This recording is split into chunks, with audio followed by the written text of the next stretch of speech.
A typical Martinez streetlight sits among assorted floor and table lamps. It was brought to me to be altered. We are not here to investigate the theft of city property. You have to admit it's rather clever what he's done with it. The light pole has been carefully cut and the wiring has been redone. This would make quite a statement in your living room. 700 real. A bargain, I dare say. A bargain? No, it's not. He's trying to sweet-talk you into buying trash.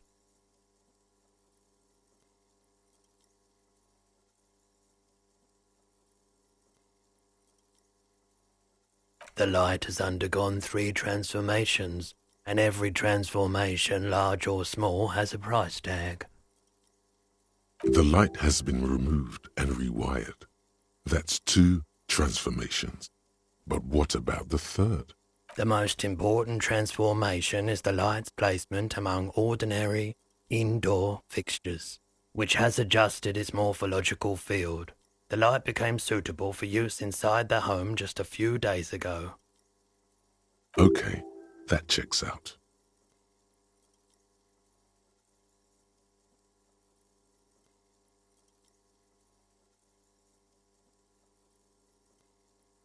Yes, officer. As you see, it's in perfect working order.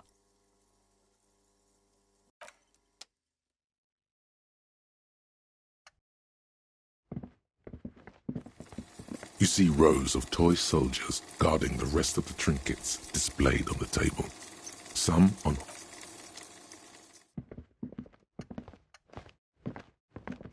Wow, a very large red t-shirt with an impressive print stands out from the other garb. Oh yeah, the print depicts a muscled man striding toward you, a giant sword in each hand, encircled by burning embers. Behind him is a cluster of cabins engulfed in flames. Beneath him are the words, Hjelmdal burning. Smells like worn cotton and a little old sweat there. Worn cotton with a side of flea market or trash bin. Sniffing is okay, but please don't try anything on. Can't have you leaving your photon emissions in the fabric of things you're not going to buy. Hell yeah, man.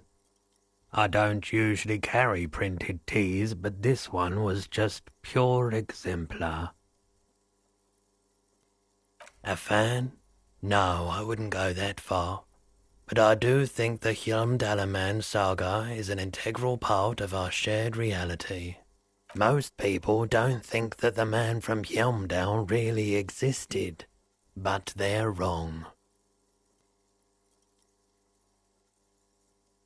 I mean, even if the man from Hjelmdal didn't exist before the adventure novels, the stories have made it so that he has. It's simple, really. Okay. You sound skeptical. It's not that complicated. All that's required is a more robust understanding of cause and effect. Besides, I've been to Kotla, though not quite as far north as the Hjelmdal, and watched northern lights travel across the sky.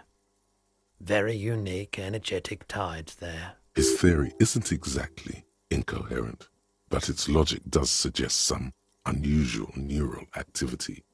Interesting. Stop talking about this nerd stuff. It will make you weedy. Buy the damn shirt already. It's powerful. 2 real. That's dirt cheap.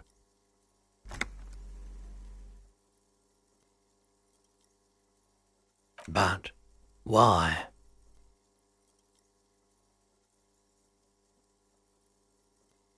I deal in goods, not services.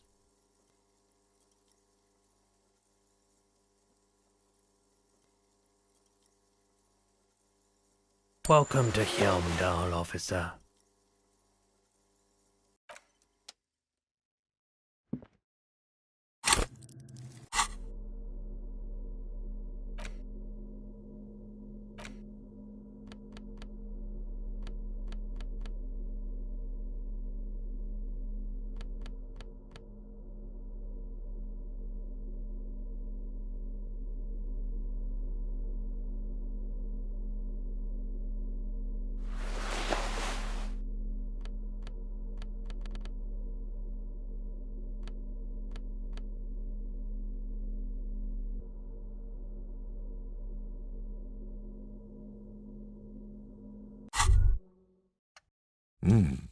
These are some wonderfully regular pants.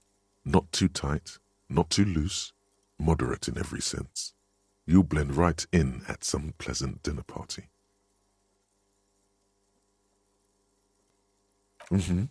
I know you do. These Inter-Isolari pants are like wearing a perfect compromise in your nether regions. No one will call the moral intern on you like this, that's for sure. You're a little more moralist now, buddy. A little more normal, even if you didn't want to be.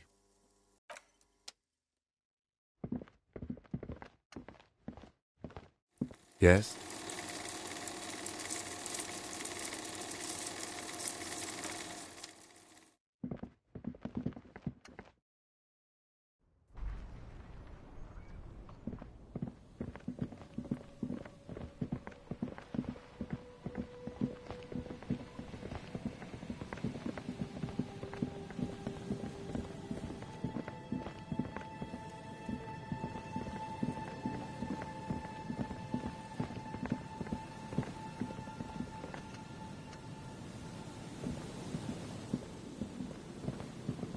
You've checked all the traps now. There's nothing else to do with them.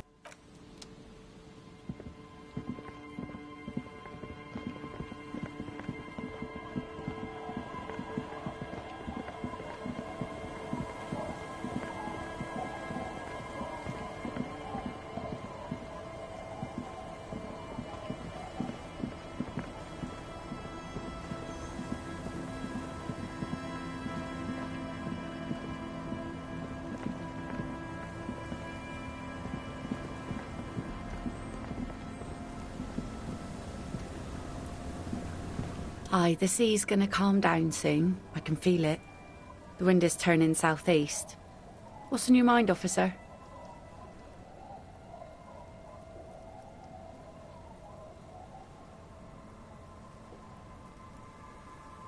Oh? Who? Well, how can I assist you then, officer?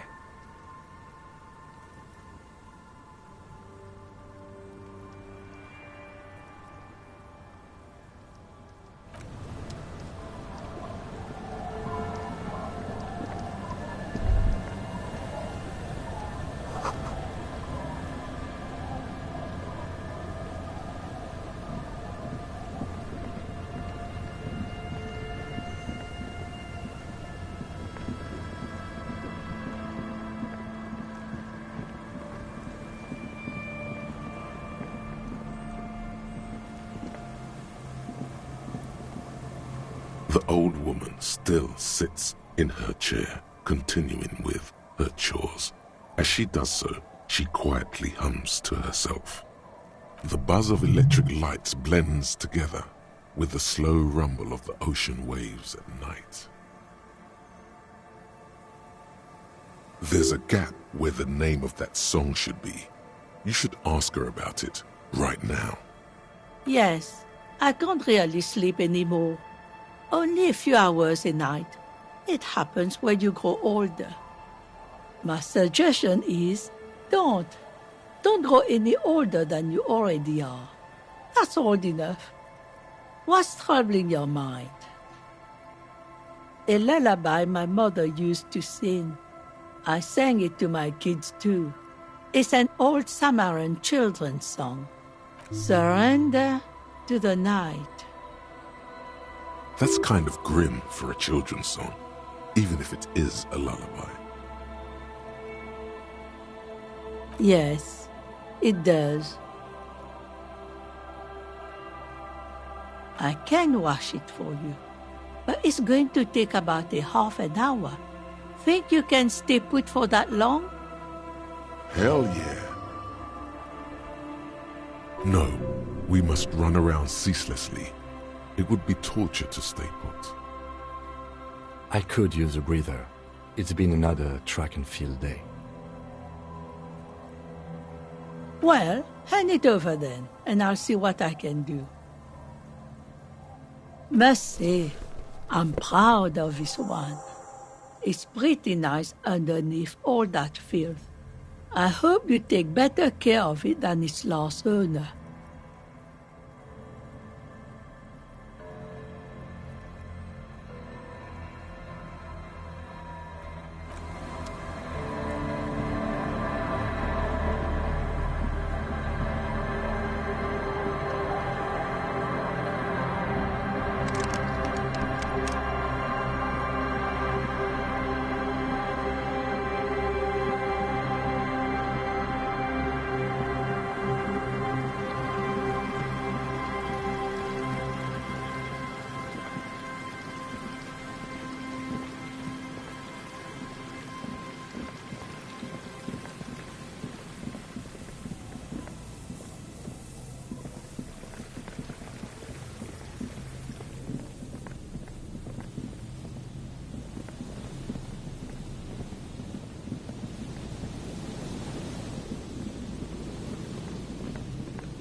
You've checked all the traps.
You pick up the handset.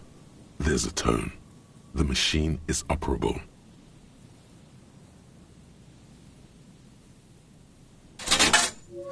Calling. Still calling. This feels wrong. Should you be doing this? End of tone. Someone picks up. Pierre? Is that you, Pierre?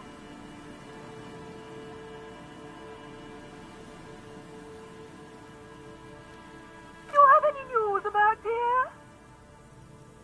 He's my sister's grandson. He used to visit me as a lad. Fine young man. But who are you, then? A salesman of some sort? Modern goods are rubbish, and I can't afford them anyhow. It's a shame what you did to our country. This is because we are bred to be leaders. I can hear the common or mixed background from your voice.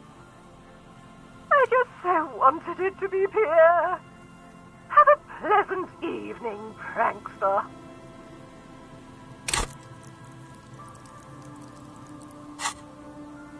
Disconnect tone.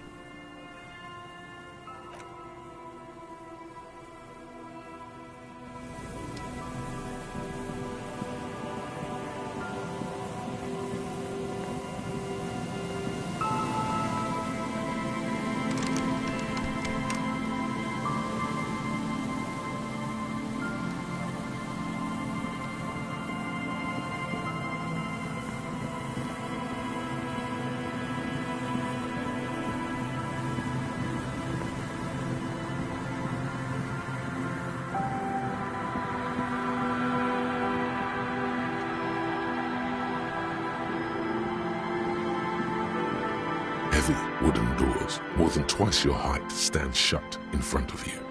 The rectangular sea-worn ornamentation appears in stark contrast to the padlock, carelessly drilled into the wood. The lock turns easily. You hear a click as the shackle pops open. Let's go. A great whoosh of air rushes into the dark innards of the church, as though rushing to fill a great vacuum in the heart of the city.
The silence in this part of the church, it's almost palpable.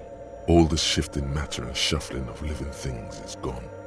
Nothing seems to exist beyond the church anymore. Maybe if you were to stand in just the right spot, even your footsteps would be completely silent. And then it's gone, almost all of it, but for the faintest of hums. It seems the sound here is detached from its source somehow, if not blotted out outright. Truly unusual. You can hardly hear your own breathing. Your voice is barely audible. Not a howl, but the softest of whimpers. It's unnerving.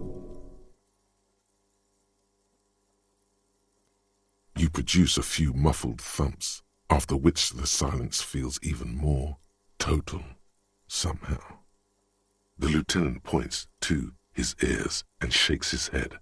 Then he leans closer. Can you hear anything?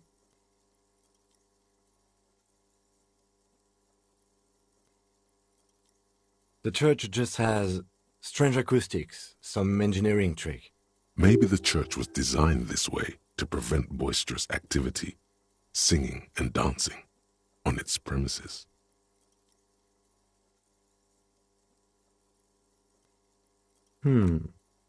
He doesn't seem entirely convinced, though. The lieutenant points. Can you hear anything? I wonder why the church was built with such strange acoustics. Maybe the church was designed this way to prevent boisterous activity, singing and dancing, on its premises. Please, detective, not this again. The lieutenant points. Can you hear anything? I wonder why the... Maybe the church was designed this way to prevent boisterous activity. Maybe. He doesn't seem entirely convinced, though. The lieutenant points. Can you hear anything?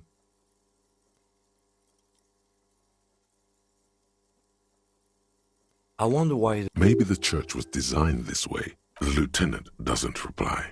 but you can sense him tense up next to you. The orderly rows of ceiling panels become barely visible, then disappear completely in the darkness of the tower overhead.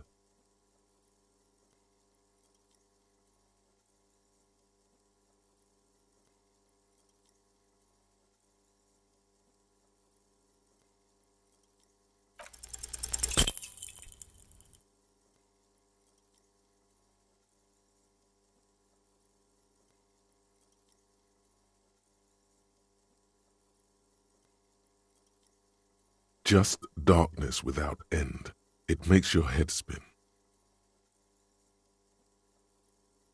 Filled with vague shapes of woodwork, the sense of a great height. There's nothing. You're dizzy and disoriented as you see dark and more dark. Officer, what are you looking at?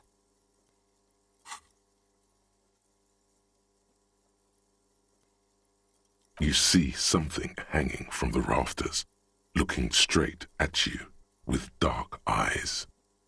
Maybe it's possible to talk to it.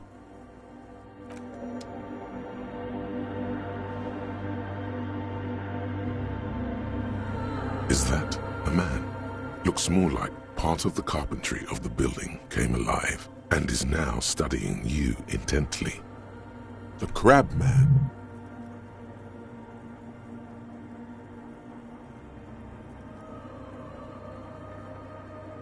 The man leaned forward a little, fixing you with a steady, unreadable gaze, then speaks. Habitual alcohol use has made you into a scared little pussy, Holmes. But don't worry, everything's gonna be alright. You come to the right place. That accent is Villalobos, a peninsula in Mesk and a district in general. There's a sizable contingent of Villalobos-speaking Mesks in Revachol. Here you can receive the mother's love. And when you're ready, she will take your hand and lift you out of the despair at the bottom of that bottle. This man is obviously a habitual narcotics user. Do we really need to question him? Hey, and what was that about, the bottle again? You haven't even drank that much lately. Lay off it already. Shish.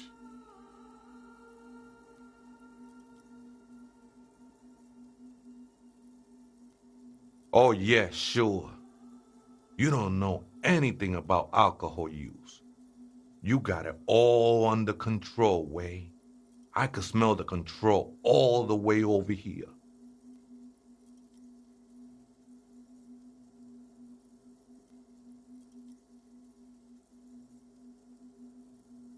I know it's hard to admit that you got a problem. I was like you once. Couldn't take an honest look into my own heart and see I was in pain. You know, actually, since we're here, you may want to pay attention to what the ceiling climber is saying. Look at these crazies. What is this shit?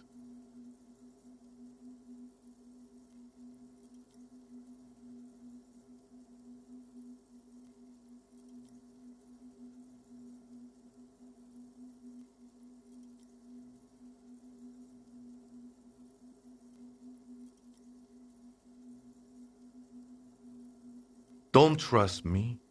Trust the mother. I'm only the messenger, Holmes. This is the Church of the Mother of Silence. You are welcome here. You have no idea what the fuck he's talking about. Is he just trying to throw you off your game? 'Tis not an act, my liege. Save him perchance, he hath deceived his very self. This man is a zealot. Never known myself to be a crab, but if that's the name you got for me, I won't stop you from using it.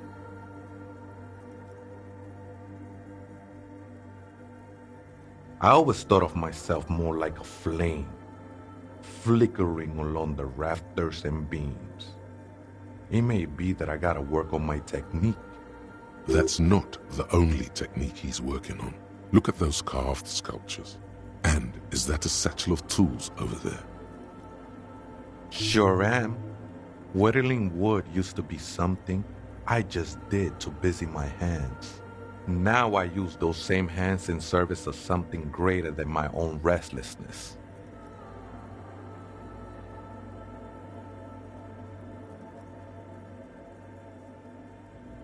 It's all just for the mother, man.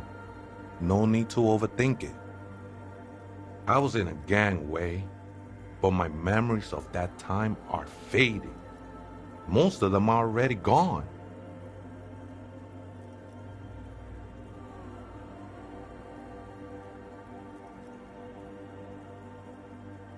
Convenience has got nothing to do with what goes on up there. There's a profound longing in that gaze, like he wants to be one with whatever is up there, shrouded in darkness. Do you remember your name, sir?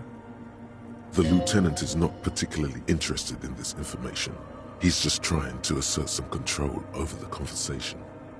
Tiago's my name, but those syllables don't mean much to me these days. A name isn't just your identity, but also, so to speak, your place amongst your fellows, your place in the world. I ain't got no use for such a place anymore.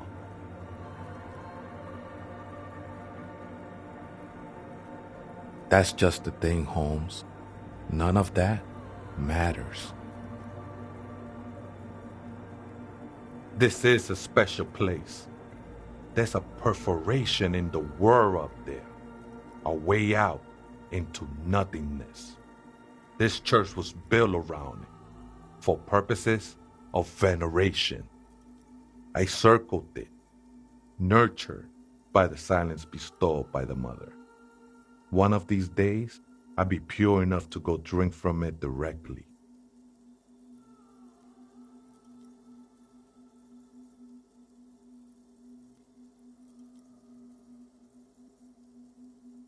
I'm a seraph, Holmes. I sing the mother's glory.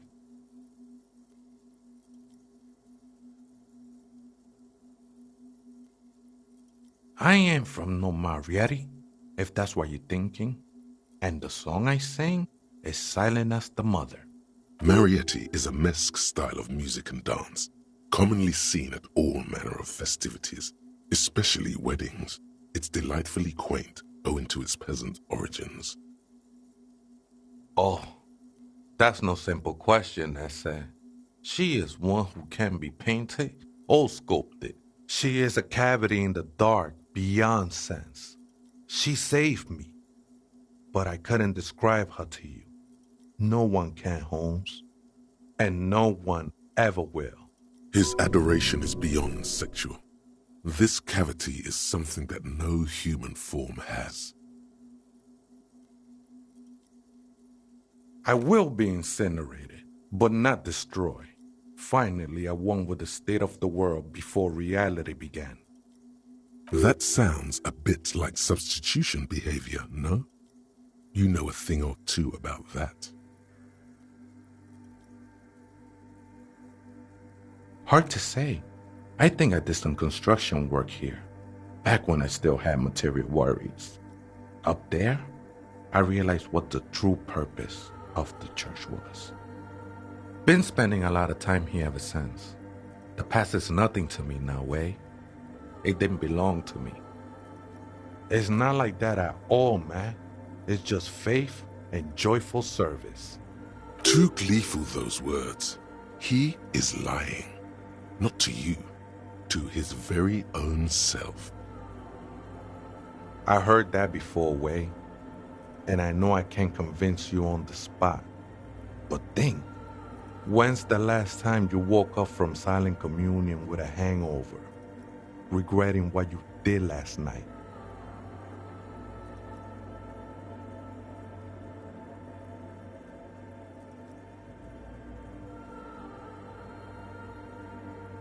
She took you for a good spin, huh? Don't worry, bro. That love is but a drop compared to the ocean of the mother's love. The mother will eat all of you and never spit you out.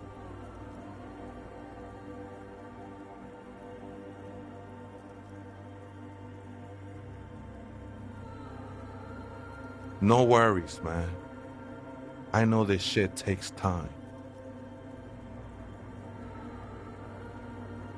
The sinewy figure lingers on the wooden beams, blending into the shadows.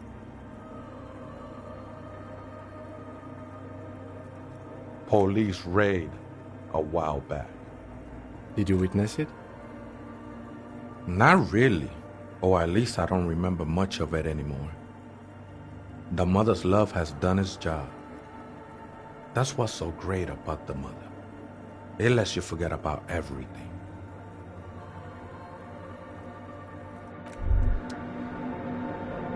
Why does art inspire you so much?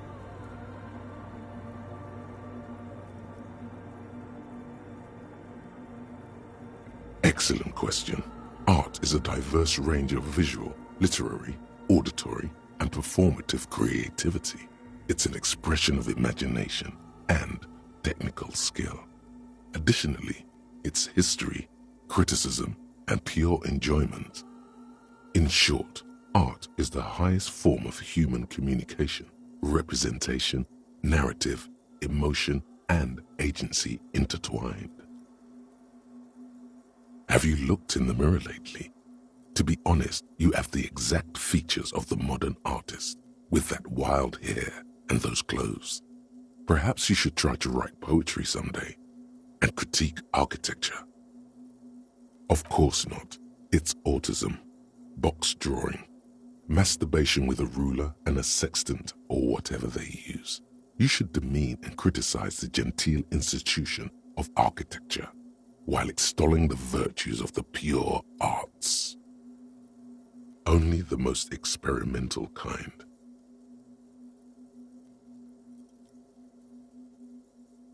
Yes, you seek substance.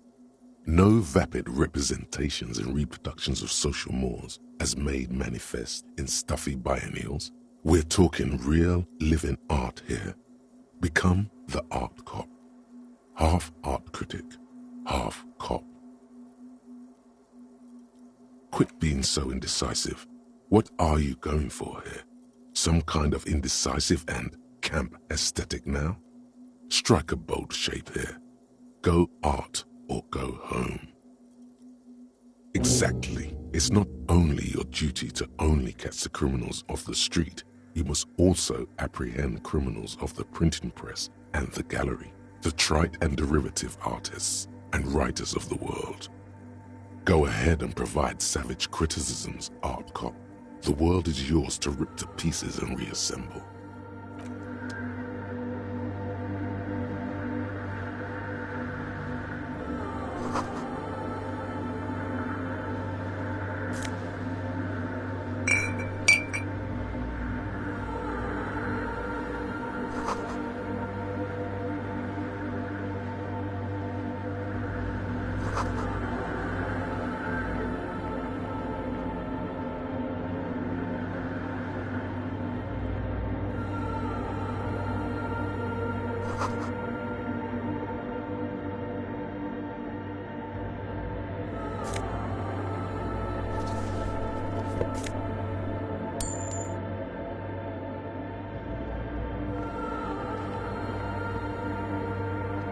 A machine stands in the corner, watched over by the figures on the stained glass window.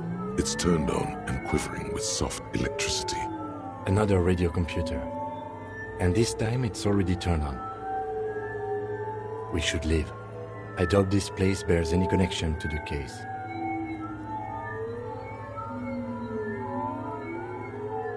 It's also quite similar to the one we have down at the station. Must be the same model. A quaint little box of radio waves. You see fluorescent play and print buttons on the keyboard. A hatch connected to the central compartment is wide open. The lieutenant says nothing. You see the machine's glowing frame reflected back from his diamond-shaped glasses. You're free to proceed. Behind the hatch sits a cube-like crisscross of filaments, smoldering in the dark like fireflies. Silver tape on the side says, in black marker, log, February to March. The speaker comes to life. Static seeps through the machine's planar magnetic driver. An old lady greets you. Her voice sounds 100 years old. Good evening. Votre accident on Saint-Brun. This is the East Insulindian Repeat Station 1. Please repeat. Is this the personal log? It's the same old woman you spoke with through the radio computer in the doomed commercial area.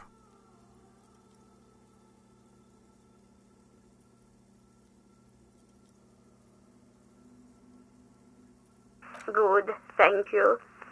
Please repeat. Is this the personal log? Good. Please repeat the password. Let's look around.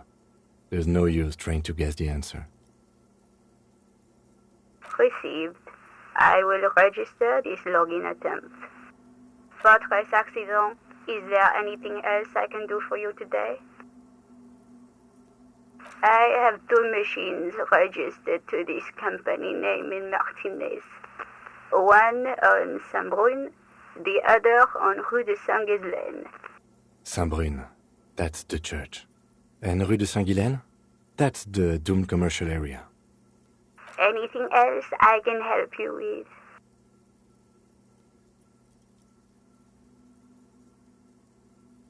with? Good. Please repeat the password. Let's look around. There's no use trying to guess the answer. Received. I will register votre accident. Is there anything? Sleep well, votre accident. The machine's keyboard is still illuminated, revealing fluorescent play and print buttons. Nothing happens.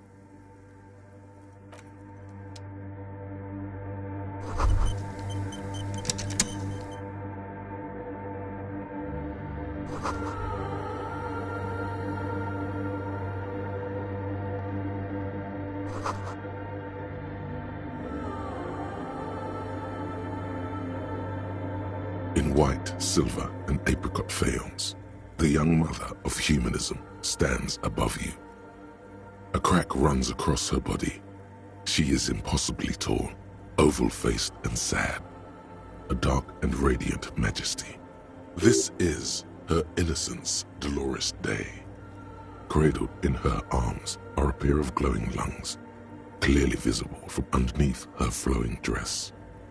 You should kneel. Your knees touch the floor. The floorboards are hard and cold. There you kneel among the snowdrifts, diffuse light falling on your hands from beyond the glass.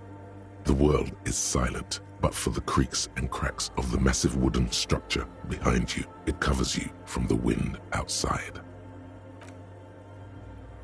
The woman looks down at you kneeling. She towers among her followers, architects, laymen, courtiers. There is a sad smile on her lips and a glint in her green-blue eye of what? Compassion? Remorse? She acknowledges the passing of someone who is still alive. As that soft word passes through your mind, the lieutenant draws an X-shaped cross from shoulder to shoulder. Your fingertips touch your chest 4 times. Then you rise from your knees into the apricot-colored light of the window. Above you, the woman still smiles her distant smile, sundered by the crack in the glass.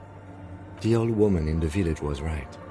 This must be the Dolorian Church of Humanity in Martinez, or the small Pinewood Church in some records. It's a minor landmark, not easy to find. Most maps misplace it. It was built not long after Ravachol's founding, 300 or so years ago, by first-generation settlers.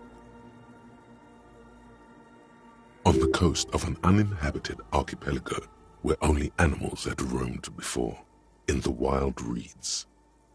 There used to be 7 stave churches on the coast. Les Sept Sœurs, they call them, the 7 sisters. Only one remains. The rest were burnt in the revolution or used for building materials. We should be respectful here, although the building appears to be deserted. I do not believe we'll find anything connected to the lynching here. Something else, perhaps? Respectful? Is the lieutenant a follower of Delorianism? Yes, we all are. Her name, body, and rule are synonymous with humanism. The laws we enforce are DeLorean in origin. The woman looks by in silence, smiling enigmatically. It's not spiritual, it's constitutional. The DeLorean system does not demand faith, only accordance.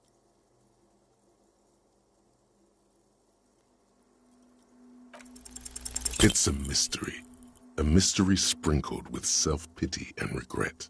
For some reason, unknown to your mind, looking at her delicate eyes makes you feel like you're ready for drowning. All you know is, this is the young mother of humanity, and that you should go. Do something else. Escape her sad, worry-worn look. The shards glimmer in the dark. You see little pearls of light on the edges of the crack that splits the female figure. Something was written there. Remains of broken letters line the emulsion. What it said, you do not know.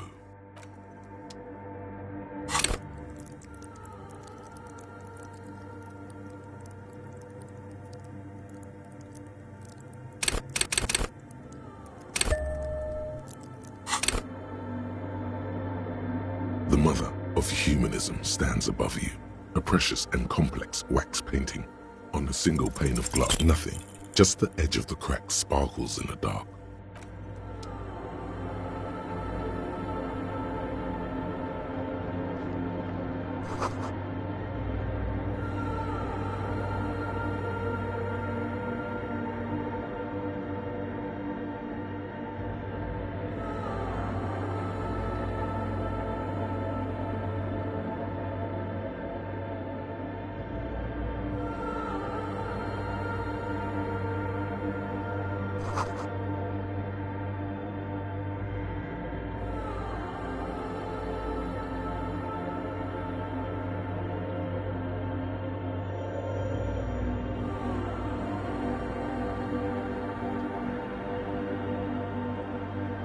Oh, hey, wait. There's coffee in the back. Oh, wait. I meant the mother's love. ¿Other spooker? Oh, esa viejita es muy estudiosa. Don't know, Holmes. Viejita is grandma?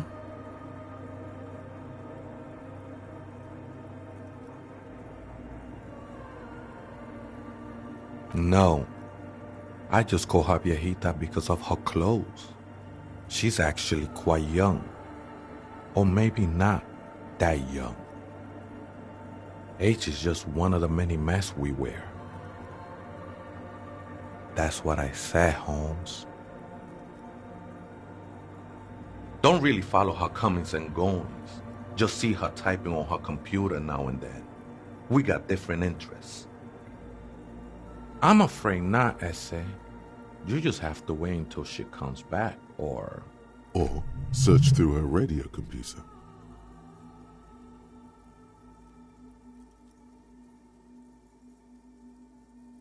Too many times, Essay. You need it for something. Surveys are a good way to fish for personal information, especially in the name of public safety.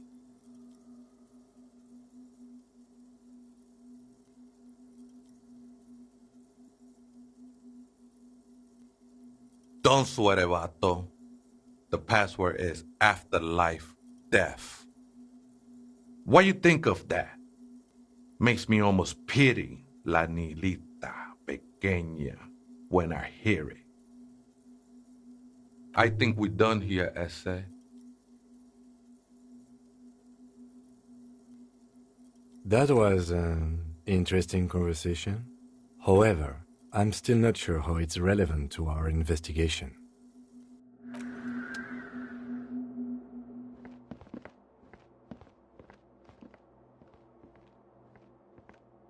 The machine's keyboard is still illuminated. The speaker comes to life. Static seeps through the machine's planar magnetic driver. Good evening. Votre accident en Saint-Brun. This is the East Insulindian Repeater Station 1. Please repeat. Is this the personal log? Good. Please repeat the password. Good. I have unlocked the filament. After ending the call, please press print to access the filament. Votre accident. Is there anything else I can do for you today?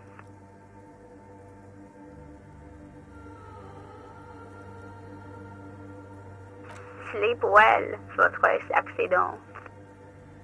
The machine's keyboard is still illuminated, revealing fluorescent play. The printer prints out a long text document with dated paragraphs. It looks a bit like someone's journal.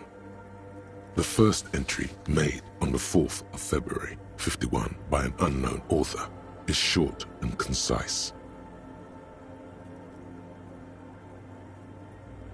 Arrived at the church.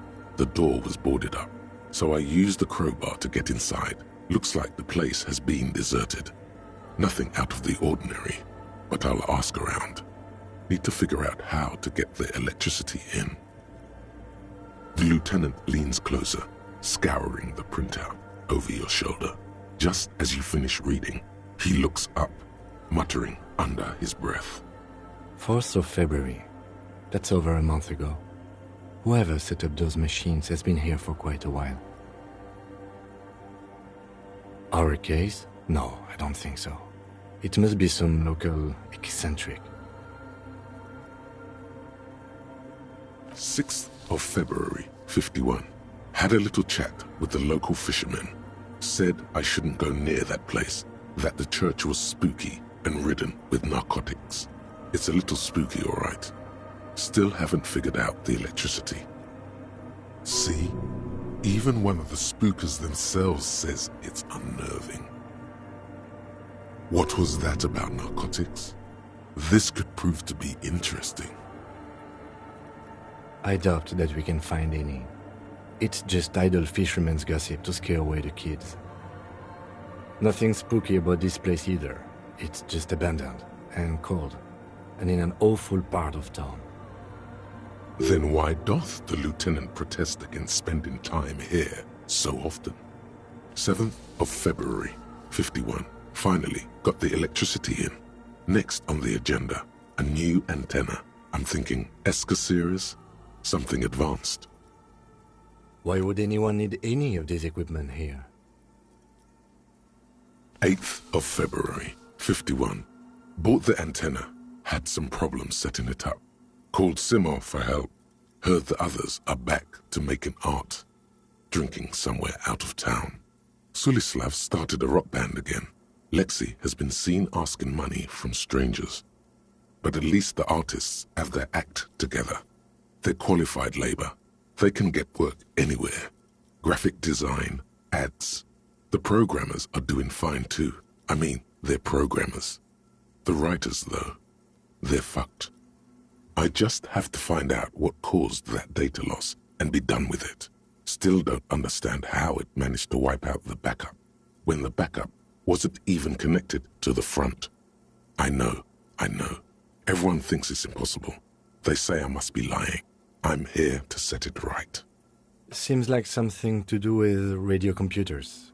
Unfortunately, I don't know enough about them to understand what the author is saying. Something about the backup data getting destroyed, and how everyone thought it was the author's fault. Let's just keep reading. I think these people worked in the radio computer games business, the one we saw in the Doom commercial area. They must be our former co-workers. 12th of February, 51. Brought some food from the grocery store.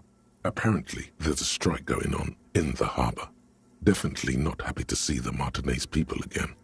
Everything's now set up in the church. Going to start working tomorrow, 8 a.m. The strike. We are nearing the date of the murder. Keep reading. I'm interested now. I want to know what's that radio anomaly that sent this person here in the first place. 25th of February, 51. I've been sending data up to Lintel for a while now, trying to recreate the data loss, but nothing. Didn't even feel like logging in, the disappointment. But I did discover a curious audio-spatial anomaly at the back of the church. I've named it the Swallow. It swallows sound. Need to get some mics. Is she talking about? 28th of February, 51. Yes, the first recordings confirm that the Swallow is real and I'm not just losing my mind. It's a pillar of silence with a diameter of approximately 3 meters. Seems like the higher I go, the less I record. This might be a coincidence, or it could be connected to the data loss that led me here. The pillar of silence. She is talking about the silence. Is she suggesting it's more than just an architectural quirk? The lieutenant doesn't answer. He follows your gaze, studying the basins. The water shines in them. No ripples. March 51. Some kind of young disco men have appeared next to the church. I've been trying to record the silence to find the epicenter, but now it turns out I've also been capturing the future of dance music, one neo-disco song over and over again. Fortunately, the song is so monotonous, I was able to devise an algorithm to factor it out. The other day, one of the disco men came in. Before I could even say hello, she got scared and left. Good, I don't want anyone distracting me from my work. The girl on the ice? Sounds like her, yes. March 51. I got a call from the repeater station. Someone has tried to access the radio computer in our old office in Martinez. Can't do anything about it. The storekeeper still doesn't want to let me inside the building. Thinks I'm part of some kind of curse. How Martinez of her. I knew it wasn't a good idea to meddle with that machine. March 51. A new 2-meter aux cable. Noodles. Crackers. Ping energy drinks. Water. Toothpaste. Gum. Also some canned air. Your reading is interrupted by the sound of the church door opening. A strange woman makes straight for the radio computer.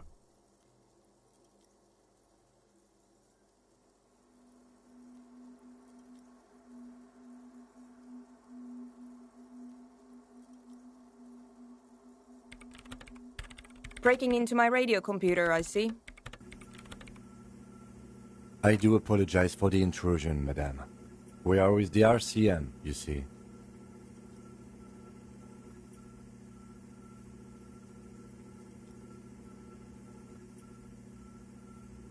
Well, you won't find any music venue organizers here.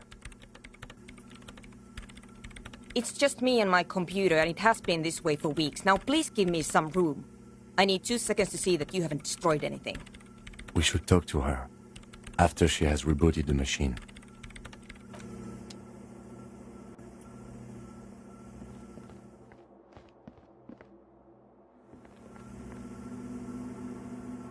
The mother of humanism stands above you, a precious and complex wax painting on a single pane of glass.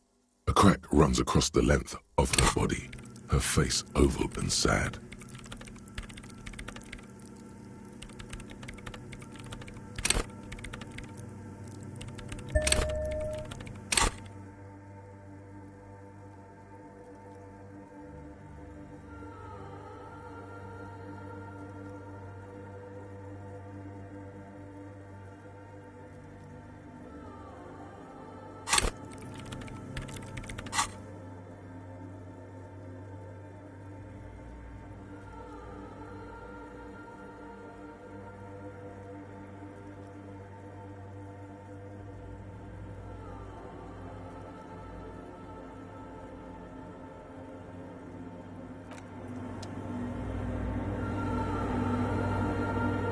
The mother of humanism stands above you, a precious and complex wax painting. Despite the damage you've done to yourself, the title appears lodged in your hippocampus. This is Her Innocence Dolores Day, the innocence of humanism, internationalism, and the welfare state. Perhaps the most famous human being ever to have lived. No amount of Commodore Red can wipe her sad smile from your brain thing. It has survived the deluge and haunts you still, and will the highest category of historic individual, an embodiment of the world spirit. More, an innocence is elected to office by the founding party, a precedent that has taken place a mere 6 times in the entirety of history. The legal system of the Real Belt is built to accommodate innocent rule should it coincide with our time. An innocence is infallible. The decisions made by one are not decisions. They are inevitabilities. What would have happened anyway? Only accelerated, packed into decades instead of centuries. An innocence is a continuous, compressed event, a sacred human being. It is an honor and a glory to live when one is in office. No, we are alone.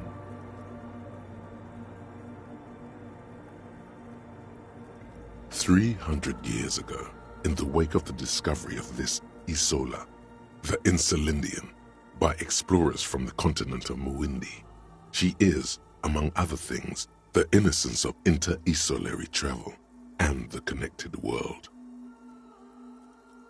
Many things, you know she was a woman of the court, the wife of an influential Marchese, and eventually the principal advisor to Irene la Navigateur, Queen of Suresnes, modern-day Sir La Clé, also that she was gorgeous beyond beauty. Terribly, women of the court were expected to play both contract bridge and chess sufficiently well to prove an interesting challenge to a man. A simple grasp in matters of philosophy, theology, and science was encouraged. She was, by all means, a kept woman. She made the most of her position in the antediluvian court, a court visited by the most prominent thinkers and artists of the day. In secret, she was becoming the era's preeminent philosopher of the state, a scalpel, a piercing gaze. She was an almost preternaturally magnetic and intelligent individual. To her contemporaries, she appeared out of time, a messenger from the future of the species. We all fell in love with her, head over heels. Even before she was declared an innocence, her influence was tremendous.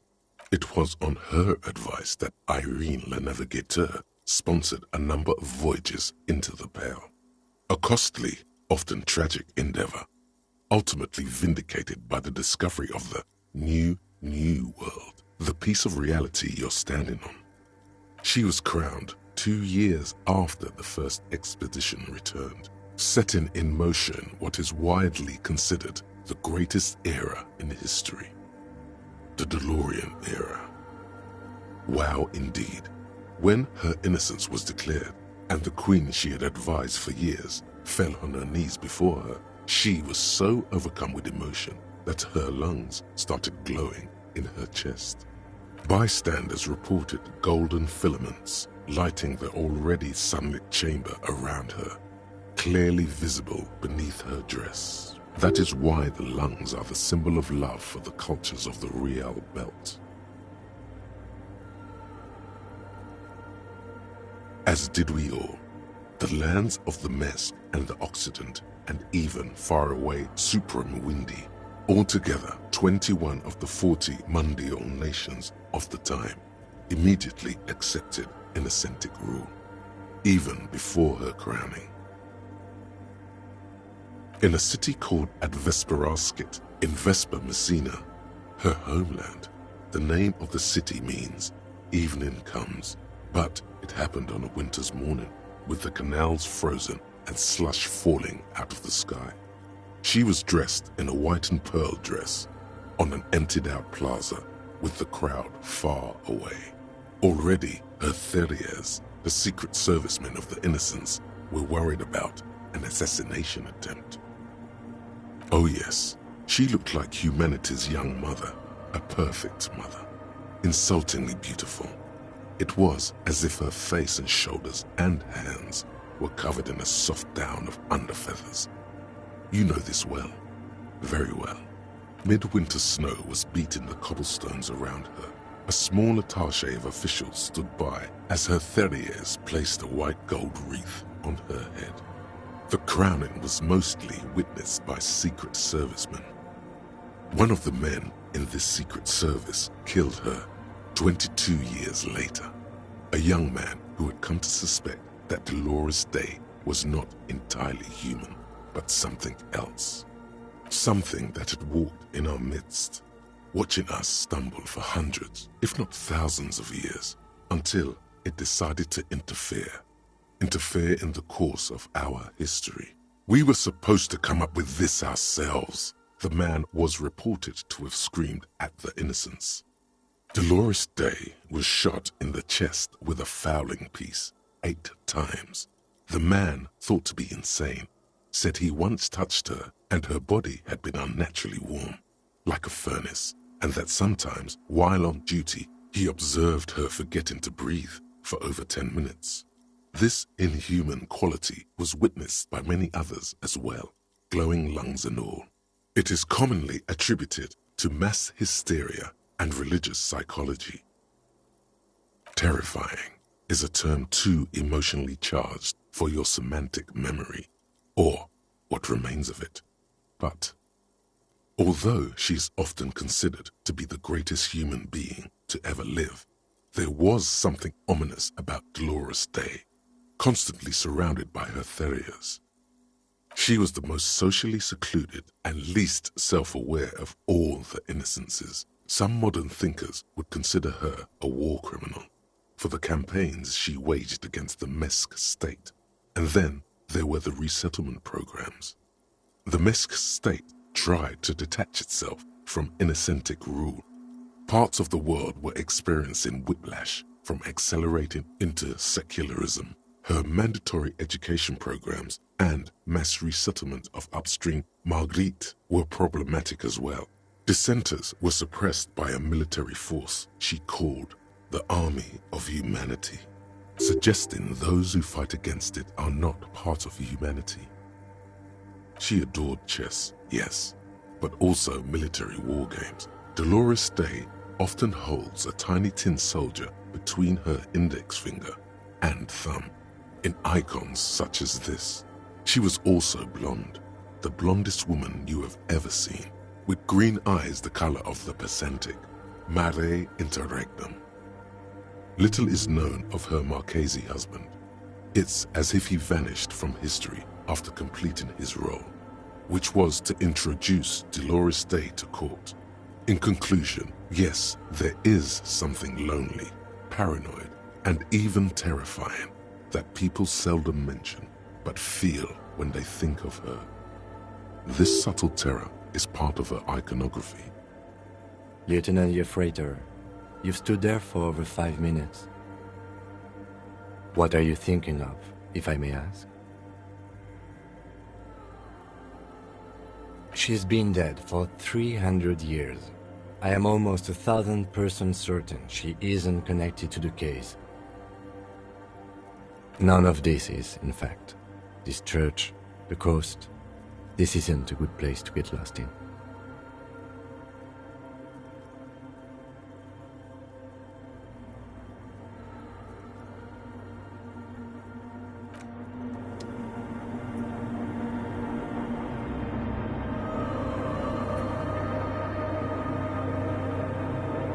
What is it?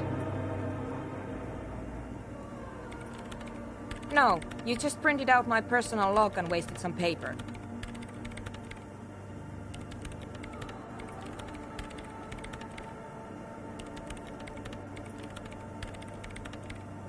I am Soona Luukkanen-Kilde, the former lead programmer of Fortress Accident and RSA radios. I have over 16 years of programming experience, and I'm proficient in both Vox and Orbis languages. If you're not here to hire me, I don't really know how I can help you. Did she say over 16 years of experience? She must have started programming when she was still a teenager. No. Yes.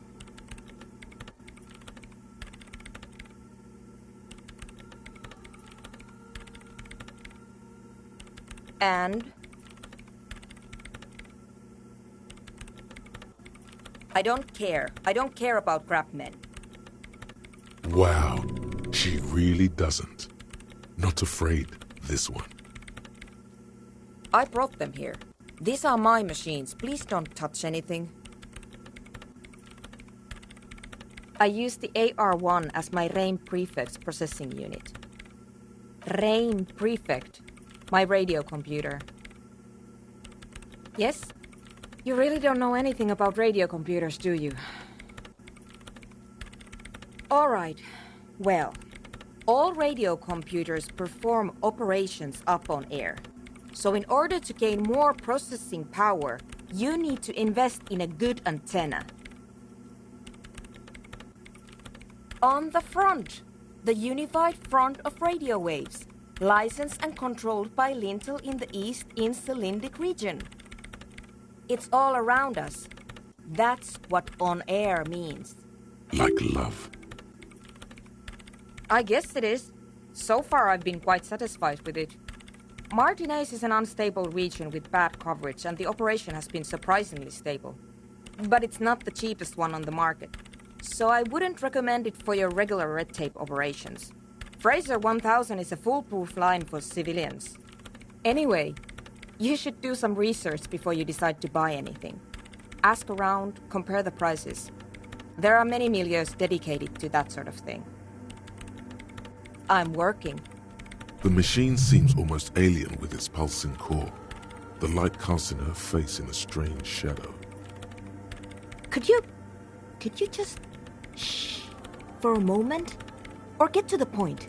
I really need to focus on something. It's not just rudeness. It really is hard to concentrate on whatever she needs to do, and you're not helping. They are connected to my RAIN Prefect. Whatever you do, just please don't move them, okay? Thanks. Short and terse. There you have it. Whatever she's using them for, they're hers. Great. You really like those questions, don't you? They're bloodshot. She really hasn't been getting much sleep lately, has she?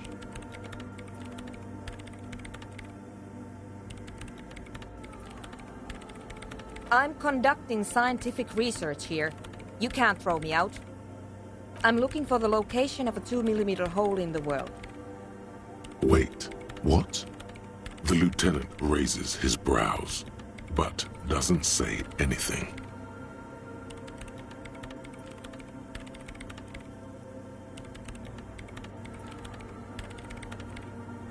Yes, that's what led me here.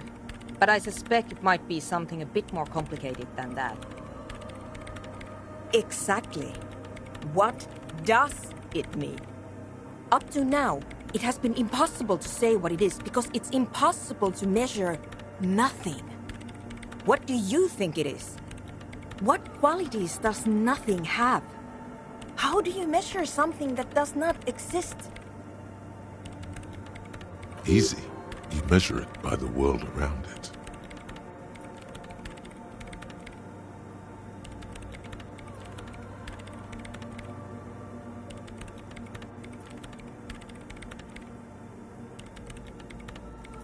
Exactly. Very true. That's what I've been aiming for. That's why I have those basins. I've tried using hydro transducers to record the silence, to find out where it begins. Hydro transducers. So that's what those water basins are. Devices for recording sound through water. But honestly, it's not progressing very well.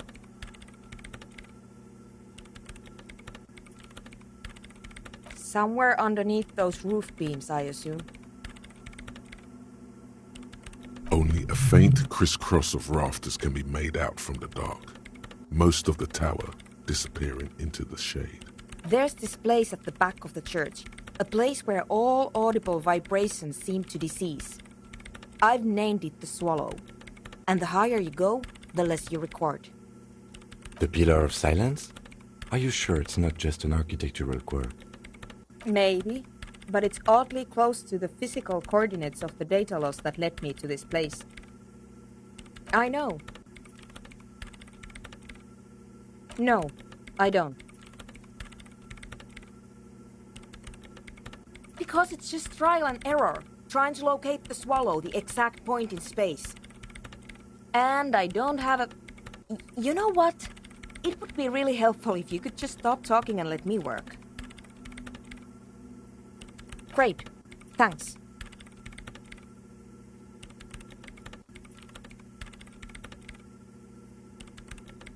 The swallow, you mean? What about it?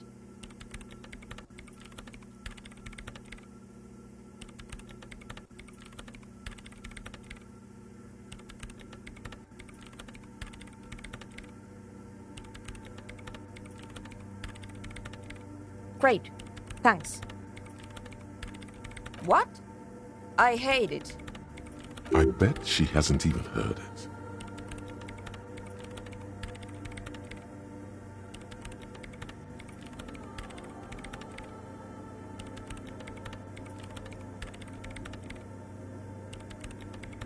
Yeah, like all the time.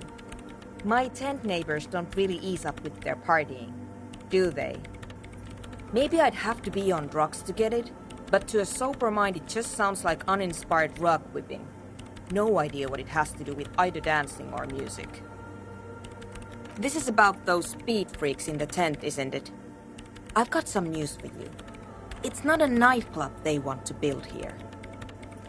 Take a guess, why don't you?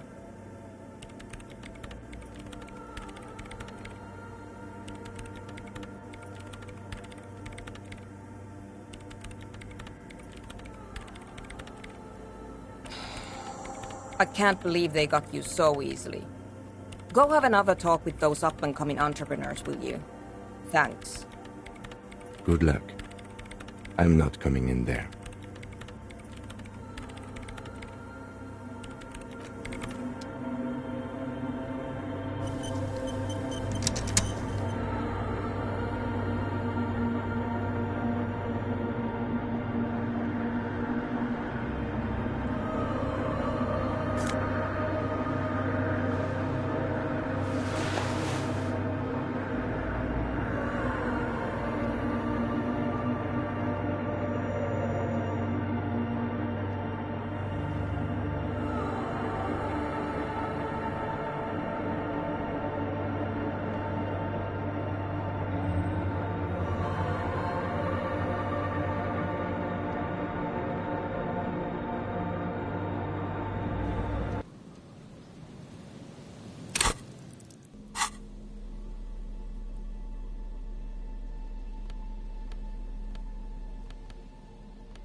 Hi again.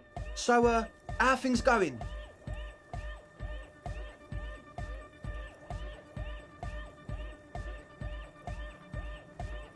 And? What happened? Oh, man! Who is he? What did you think?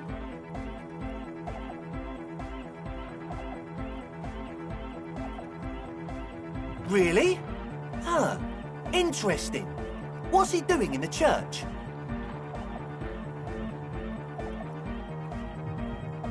No matter.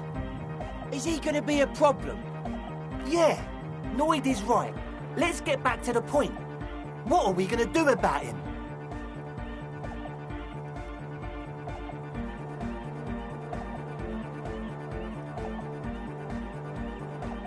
I don't know, man.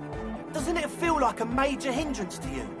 A spooky guy climbing around when all the guests are trying to have nice, friendly hyper time?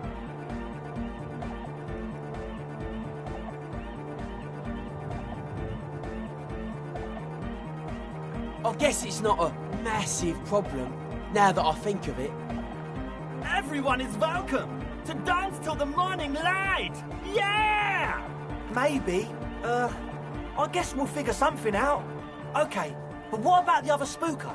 The one in Grandma's clothes? Did you see her? A programmer? That's odd. What was she like?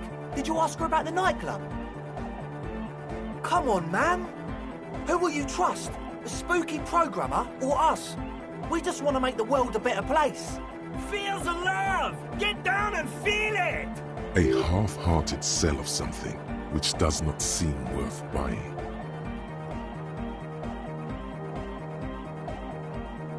You'll get there, believe me. When we've got our gear set up, things will be flowing and pumping. Anyway, now that it's settled, how did she seem? I mean, disposition-wise, about the dance club idea. Ja oder nein? Rocking it or dropping it? What a pity!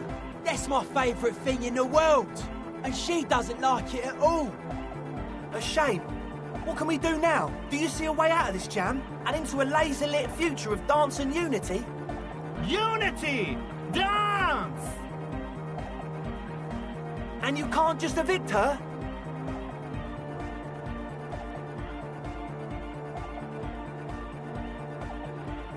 Look at you, honour man! No, Noid. He's right. Maybe we've approached it the wrong way after all. I'm sure there's a workaround. We can make a deal not to bother her. If that's okay with her, we only want to get in the church and spread the joy and ecstasy of music. The lines in the dark exist. Coexist. At least Crabman seems like an advanced being. He's hard. He'll understand. Yeah, he can do his climbing thing in the tower. And the programmer, does she like Nordic dance music?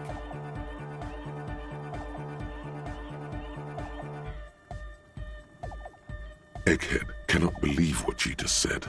It makes him pump the jam a little slower for a moment, but then he returns to the full swing of it. No worries. We'll figure it out. If coexisting fails, you can always muscle her out, right? If it's all okay with you, what do you think?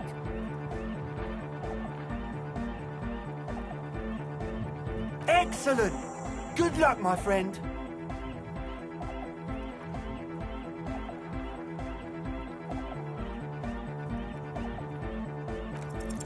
A number of things don't add up. Let's take a look. How about gather around, kids?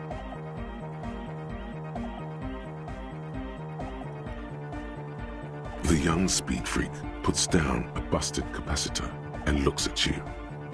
The one with the large head seems very enthusiastic about whatever you have planned. Their would-be leader is less amused.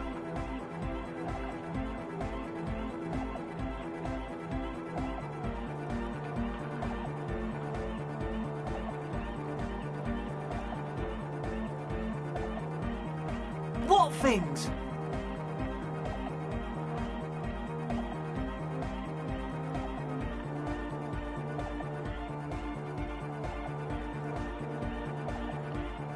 Fuck, man. It's difficult to get along with some people, but we're trying to make an effort. We are on a mission here.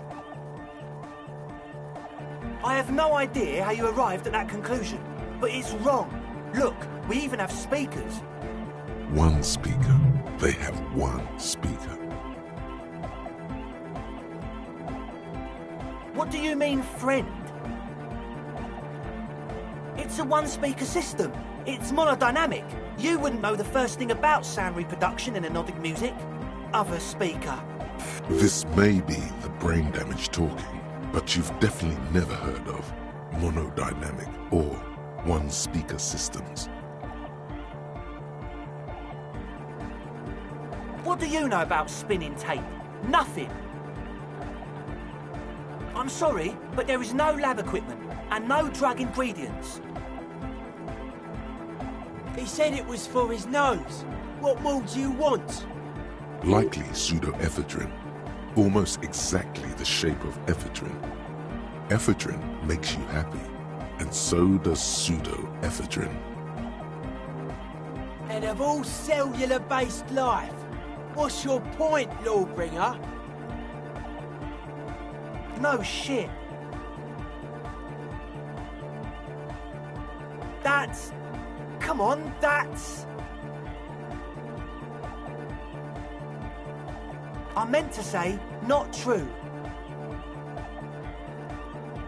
What do you mean, do? There's resignation in his voice. He's almost ready to drop the act. It wouldn't take a lot of pushing.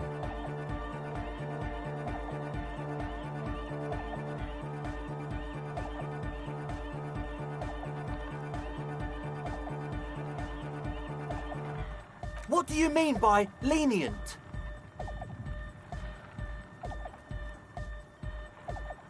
Okay, man, okay.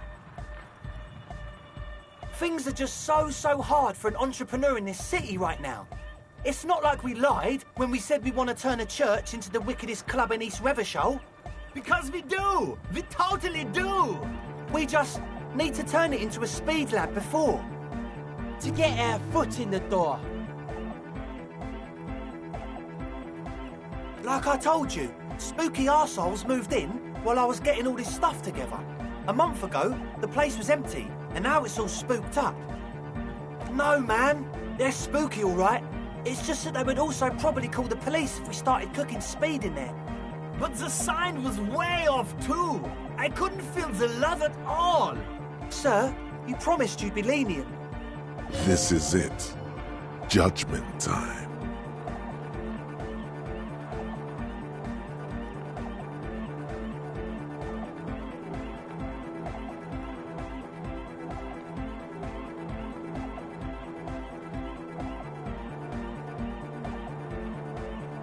Yeah! I knew it. It's impossible now. No, Andre, it's harder now. This hard cop has come to show us how much the fish is, and the fish is always so much more. We all know there was never going to be a club for Nordic music with the Speed Lab. Now it has a fighting chance. There needs to be a club for Nordic music in there. Needs to. Everyone hates each other. Everybody hates it here. It's all just drugs and we're slaves and I can't. We are running out of time. We need a win, Andre. I promise this will be a win. We won't cook speed in there. We'll do it clean. We'll do it true. We'll do it sober and real and beautiful. This will be a victory for the light. This will be nothing. You can hear the ice crack underneath you. Outside, the last century waterfront development is crumbling in the wind. A grape-shot row of falling houses. And so is Rue de Saint-Giraud and all the houses on Main Row. The old cinema is sinking underneath Villa Labos. What? Okay, we'll try to do it without the drugs. We'll do a straight club up in there, spinning the maddest reels and nothing but, I swear to God. Okay, Egg? From here on, it'll be straight all the way.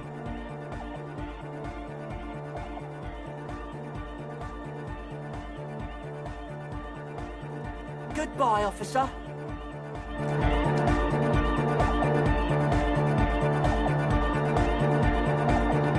The young man with the tape recorder acknowledges your return. When he looks at you, this is hardcore.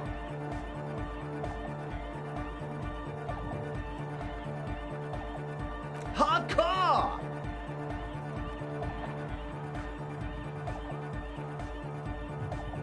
Hardcore to the mega! Here comes the night!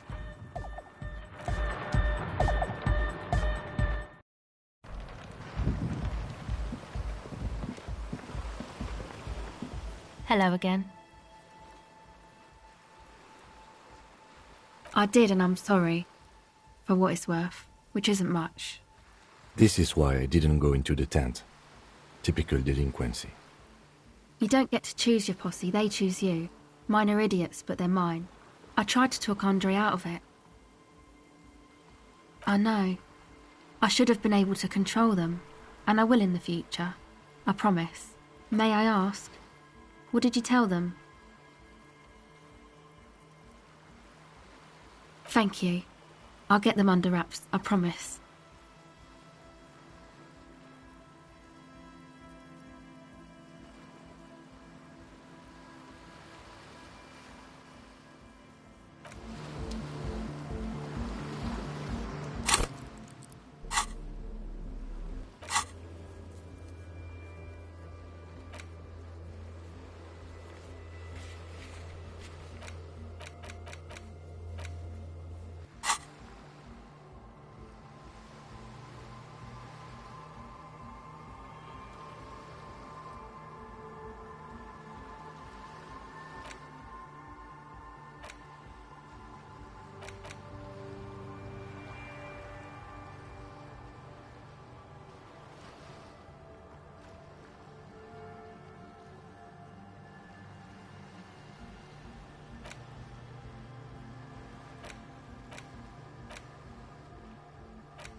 Yes?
The theme on that pinball machine is a standard royalist theme, used on everything from pinball cabinets to full-flavor cigarettes, clinging to a picture book version of the past century, waiting for the king to come back and cast out all the profiteers and homosexuals. Basically, imagine a yellow plastic crown with a liquor brand emblazoned on it.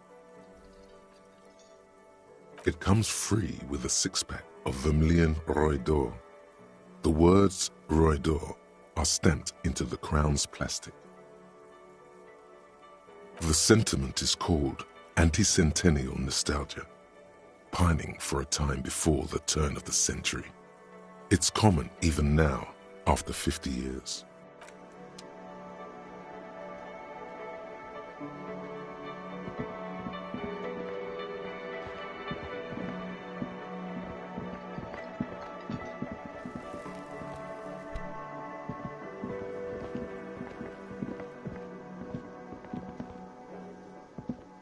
You see a heavy steel door with a prominent dimpled lock. It's painted blue.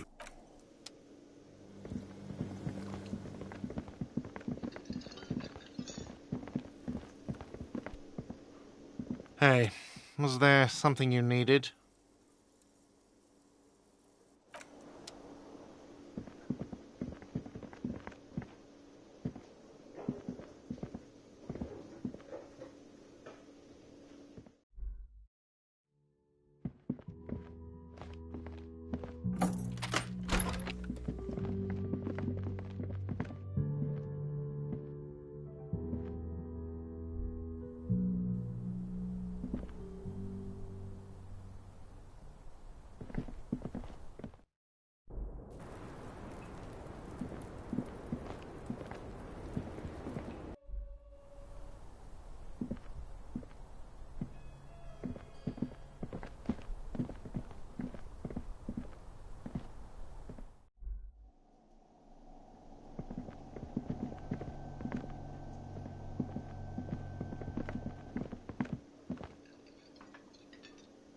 You see a heavy steel door with a prominent dimpled lock.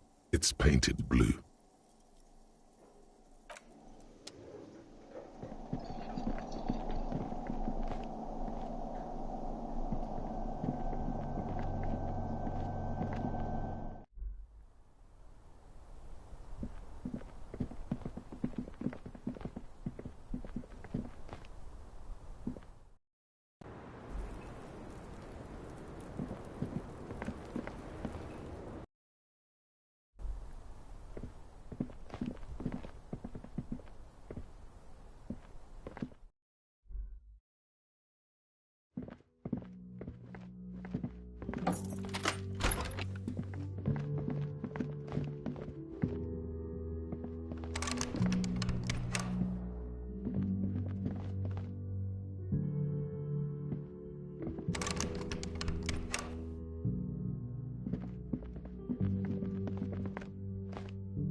Hey, was that got the 20 real?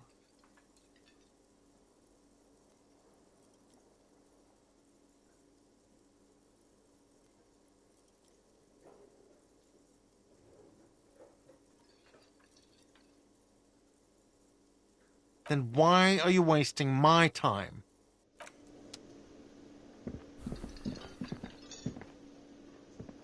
Hi again, Gendarme.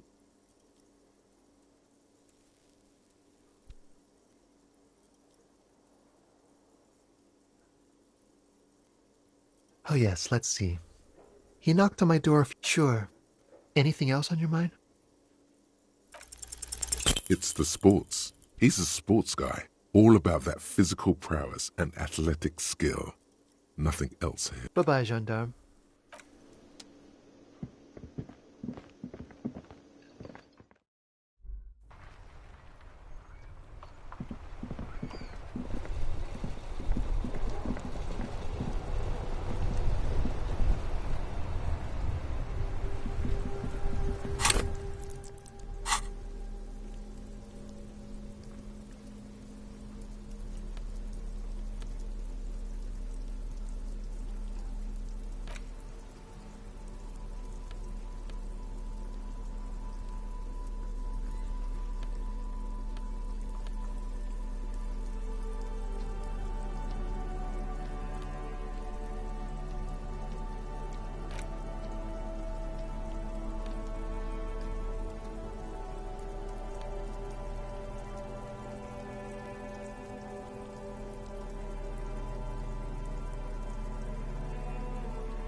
The note is written with a blue pencil on a piece of lined office paper.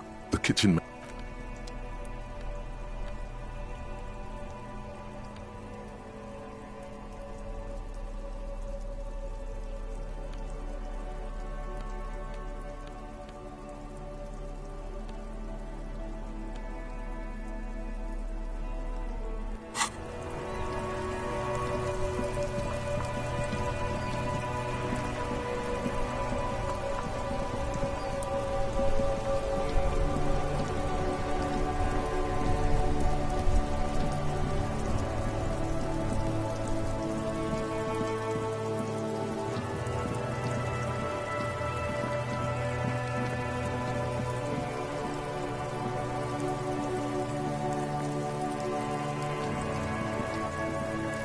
Kuno's like Kuno's dad?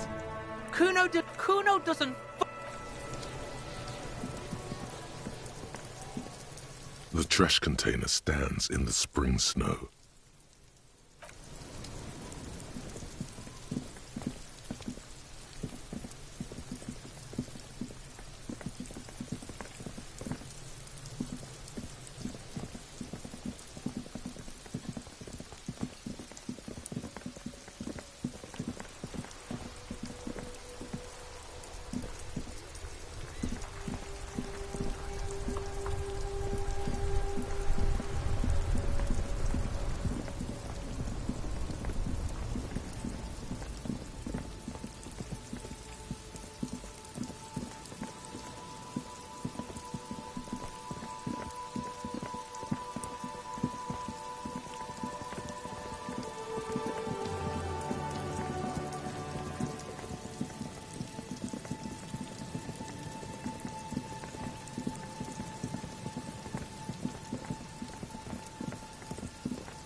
It's getting late, and it's raining. Time to call it a day. Good night, officer. We'll meet in front of the shack in the morning.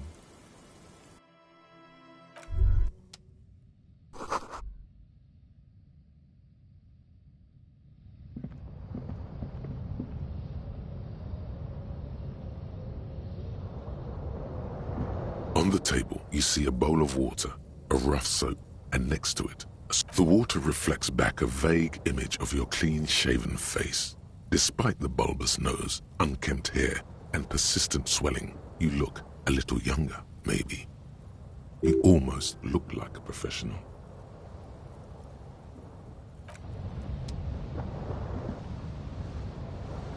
An old mirror hangs on the wall. You see your reflection in it. The expression fixed to your clean-shaven face. You're still not accustomed to it. It belongs in the new, the third decade of the current century. Enough time had passed from the failure of the revolution that, for a fleeting moment, free market economy seemed like the ultimate, uncontested way of life for our species. Things were good. It was smooth sailing. People made gold and champagne-tinted interiors and facades to suit the times, calling this the new style.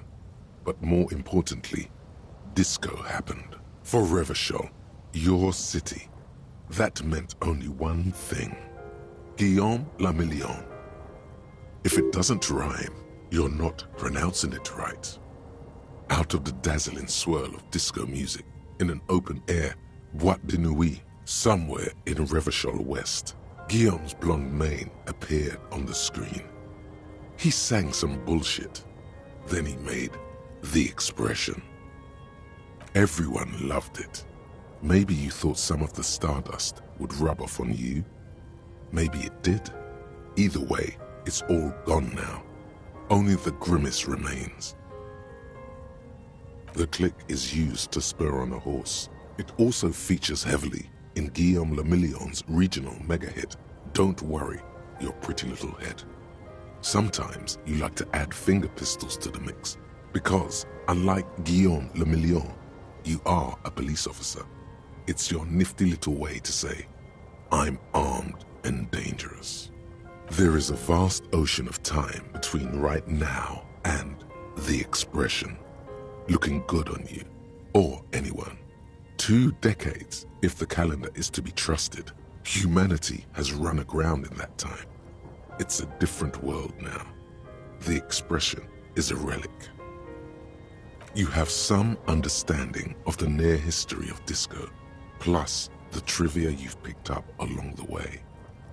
Episodic memory, however, remains in the dark. It may never return. You should prepare yourself for that.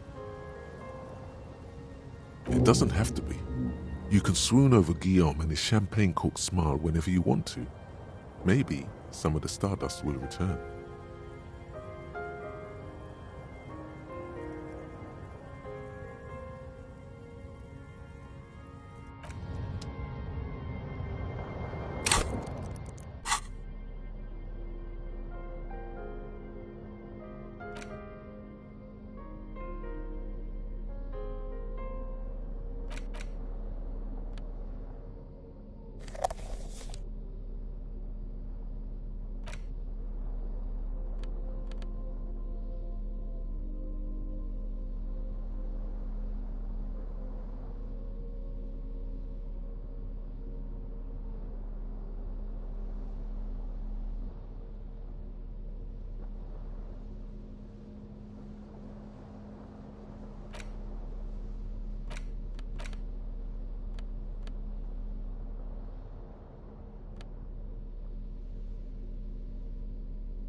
The porter reel is just what you needed.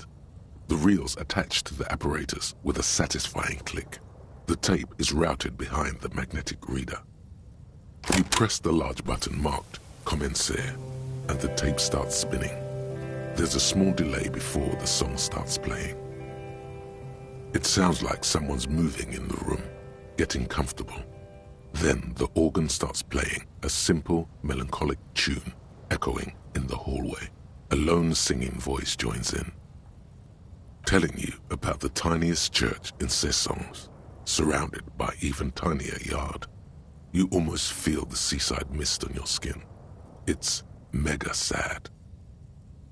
Within seconds you know, this is the one. The real shit you've been looking for. The one you trust your room to. This one tells it like it is. This is your tune. A click. Then silence for a bit. Then the tape stops spinning. Of course you could sing this. You could take sad to a whole new level with this. And you already know the lyrics since you've listened to it like 1,000,000 times. Yup, they're all here. All 3 verses. And the B-side of the tape contains the instrumental version. It's like the world itself is telling you to do it. Only one obstacle stands on your way. Gart. You have to convince Gart to let you sing karaoke in the whirling. After you've won him over, you can express yourself. Let the pain out. Make everyone understand. Immediately, the boombox tunes itself back to the Friday night beats, vibrating on your shoulder.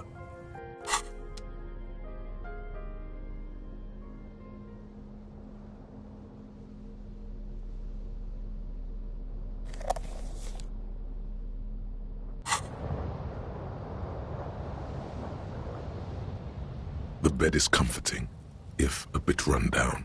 Still, you've earned a rest. Across the room, the heating system hums its soft lullaby. The mattress feels soft and sheets warm. It only takes you moments for the world to fall away. Thoughts, baby. 1,000,000 little lights in the dark. You're one fine instrument, brother. All those faces and all those names. All that laughter and screaming and scheming around. Every corner. and every street. Recorded in you forever on Faraday. On and on it goes for untold hours. At the disco where you first asked her to dance. Rising, rising, above the dark curvature, the great wingspan of sleep, studded with stars. Behold, there are millions of them down there. The first time, the last time. The smoke in her mouth, the plotted flowers, the faces turning, changing. It's the world, Harry boy, and you're made of it. Every day you're out there, you make more of yourself from it. I'm afraid you can't be unmade now. You can never forget this shit. All stuck on loop, whirling, spitting out words and images. You're the son of the world again. Harrister, a ceaseless agent, picking up litter and old newspapers, collecting your little bubblegum wrappers and idiotic picture postcards. Meaningless, meaningless keepsakes. Reading your awful letters and recalling things, aren't you? The endless names of the world. An address book you are. The map of a city. You'll go insane if you keep going like this. One more day, and you'll be in the loony bin. I just know you will. And for what, brother man? For the money, baby. For the greater good. Solving your little crossword puzzles. Doing your tasks. Crossing names off lists. Trying to become some sort of world detector. It won't make it okay. It won't put smoke back in her mouth. There he goes again. He's a real political animal, our Harry. He still doesn't see that it's the world changing around him. He's got no idea what he's in for. 'Cause only love can break your heart. Beep, beep, beep. The alarm is ringing, Harry. The disco circus goes on and on. You barely slept 3 hours last night. You can do it. It's nothing. Do it for the city. Go. Do it for the wind. Do it for the picture puzzle. Put it all together. Solve the world. One conversation at a time.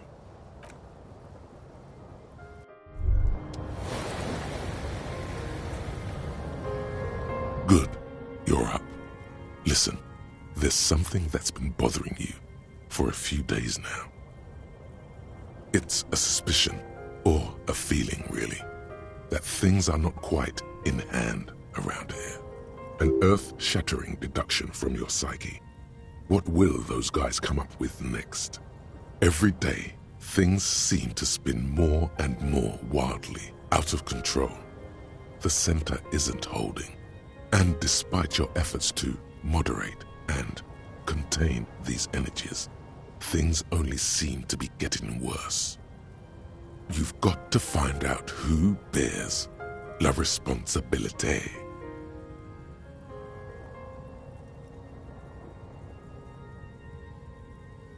The most awesome, terrible thing. It is human nature to crave la responsabilité and to deny it. That's why it must be distributed across many different organizations, agencies, offices, and portfolios. Harry, you're thinking about this too narrowly. La Responsabilité isn't concerned with trivial questions like who killed who. It's about the real issues, the human welfare index, the price of staple goods, the transition to real democracy. Whoa. This isn't some kind of dictatorship. You can't simply seize La Responsabilité for yourself. It must be given by a legitimate authority, like a committee. There's always time to follow best practices. Once someone's decided to cut corners for the sake of expediency, who knows what else they're capable of? Swift, decisive action. Mass executions. Fun stuff. That's what they're capable of. Only the most even-keeled minds in Martinaise. Your half-brother, the lieutenant, is a natural place to start. Together, you'll be able to discover who has La Responsabilité in Revachol. And, if necessary, you'll have the wisdom and expertise to assign it among yourselves. Most likely, your findings will be collected in a report, which will be carefully reviewed by your superiors. Once they've reviewed it, those same superiors will produce a set of recommendations to be taken up at the next meeting of the Standing Committee. Rest assured, no matter what happens, it will be done through the proper channels. Good luck. Your report is eagerly anticipated.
Yes?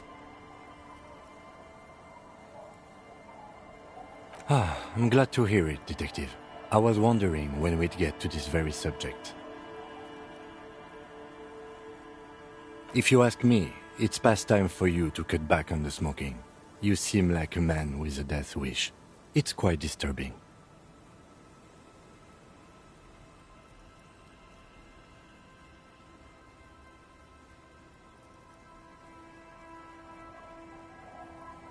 Why are you pronouncing it like that gentleman from the Institute of Price Stabilité? You know what? Forget it. What specifically are you trying to assign responsibility for?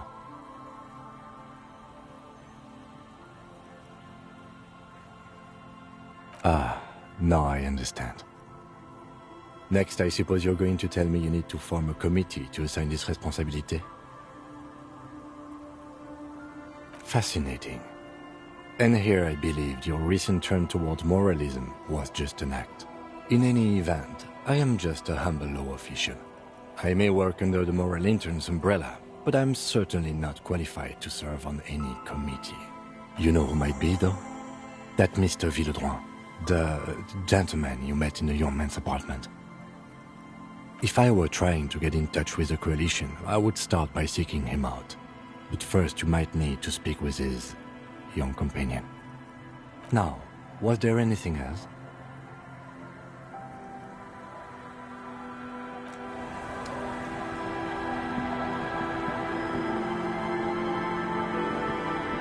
Our tenant, the policeman. I hope the waves don't keep you up at night. What can I help you with?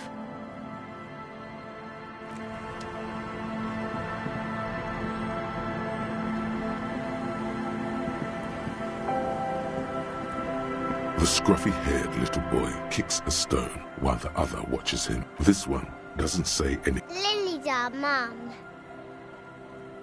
The stone kicker laughs suddenly. The other one laughs as well. Wow, so intellectually stimulating. The stone kicking isn't even of very high caliber. Anyone can do that.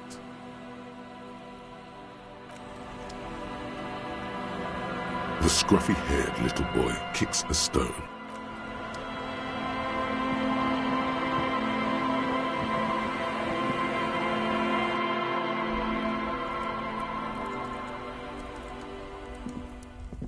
Hello, mister. Yes, I am. Little Lily. You know my mom? That's nice. My mom is great. She's never angry or anything. Yes. They don't want to play with me. They're older and play outside. They look the same. Sometimes I can't tell them apart. They look identical. Bye!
Waves are beginning to die down.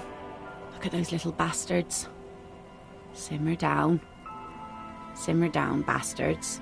Why does she care about the waves so much? What is it with waves and fishermen? We need to be out there with them, fishing, making a living. So I asked them to accommodate me. But until that happens, I can try to assist you the best I can. So, what will it be, officer?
That's one brutal motor carriage. If I were a real skull now, I'd jack it, paint it in palm tree livery, then bottom light it, neon style. A snazzy shit-ripped skullmobile like this would make a fine trophy. We could, like, hang fucking shrunken heads from the side mirrors. Cops' heads. Scary tribal shit. Yeah, tribal shit. A cop carriage like this would have proper skull value. While I appreciate the interest you take in my brutal motor carriage, I have to stop you right there. The RCM takes threats directed at its property seriously. It's just theoretical work, Copper. No basis in reality. Man, if we were certified skulls right now... I can tell you who we're not, cop. We're not snitches or skulls. Which is not to say that the skulls are bitches and... On the contrary. The part of this presentation you want to take home with you, cop man, is we're not part of the skulls. Yet. Okay then, let's indulge in some intellectual exchange.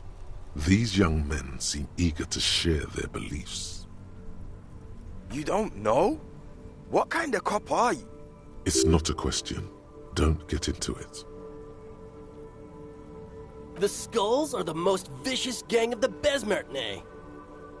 Besmertine, or the Besmati, the Immortals, are West River Sholian crime syndicates. The nastiest bunch of psychos ever. Jacking carriages and getting into high-speed chases. Possessing an infinite amount of fuck-all swagger, infamous for their non-verbal modus operandi.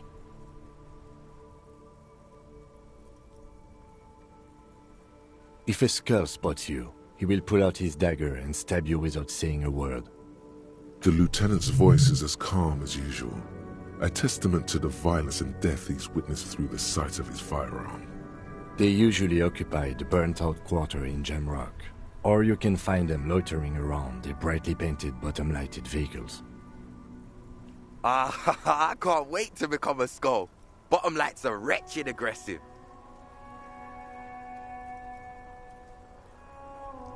Murder? Yeah, sure. We'll gladly tell you everything we know about it. It was a man. Also, he was hanged.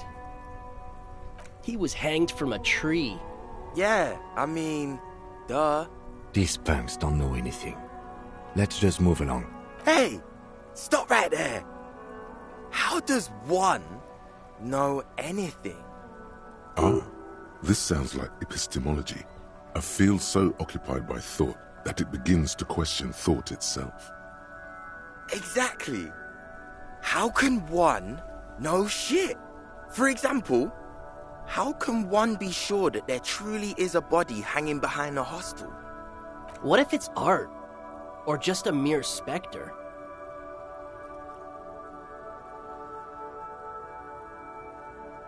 No reply. The blonde rebel scratches his chin, deliberately not focusing his gaze on anything. He looks very uncomfortable. Oh yeah, Cindy's a right proper skull. Yeah, a true artist of the future. Just like Arno van Eyck. By the way, if you see Cindy, give her our regards. For all their nihilistic posturing, these young men are not lacking in youthful idealism. The lieutenant on your left is unusually lenient toward them. Oh man, yeah. We're not fucking kids, man. Be wary of the abyss. Probably because of how non-verbal their mode of operation is going to be.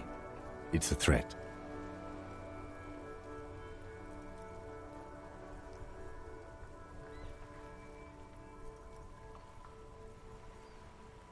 But I don't. In fact, I dislike them so much I'm willing to drag you boys back to the station just to calm myself down. Hey, there's no need for that. We're just talking here. Joking too. Stay light, man. Yeah. Didn't you cops, like, have some questions about skulls or some shit? The Union does their share of policing in Martinez, at least where gangs are concerned. That's why there isn't much organized crime around here. Don't you worry about that. We're gonna make up for the deficit. Yeah, we are. We're not franchise skulls. Well, not yet. Once we get our name out there, we'll have a chance to join them. Because we can be just as psycho and vicious. You'll see. But in a non-threatening and definitely legal way. We'll fuck the system from the inside later. Just be cool now. The damage will be tenfold. Right on, fuck. So what's happening now? Mm-hmm. What about them? Well, first off, it's a statement and not necessarily something that characterizes me as a person, even though the statement has character. And I do like piss. The word piss epitomizes the struggle taking place in the world. Things being defined as they seem, not as they are. And, I guess, it's also about communal spirit, the future, and truly appreciating our differences. Also, you've got to admit, it catches the eye. And since the Grand Piper is slowly but steadily moving towards basing the economy on it, attention, it is imperative that the medium itself convey the message. What I mean by this is, we are all piss and that the world is inherently meaningless. It seems that the young man has a certain expertise in at least one field. Like I said before, many men keep searching for the one, for so-called true love, which is actually just obsession masquerading as kinship. The thrill of the chase, the hollowness that fills your chest cavity after catching it. I'm wondering if the poetics come with the jacket, or are they derived from something else entirely? To catch a fish, you'll need to hurl the lure many times, and even then it isn't certain that you'll get anything. If you blow up the lake, though,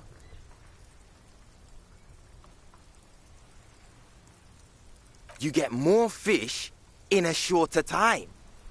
And, for time is of the essence and fleeting ever so quickly, one must think of a way to fuck the whole world and not get caught up in fucking someone.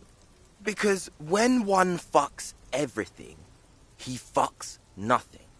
And that, to me, feels glorious. Sticking your dick into the void. Hate to admit it, but in a weird way, he's got a point. Is it a coincidence that here we have two badass jackets and two badass cops?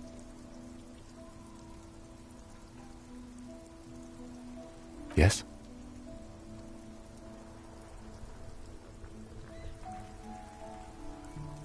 What is?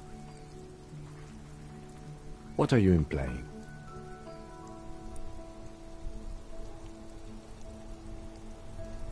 I'm not sure I understand you, Detective.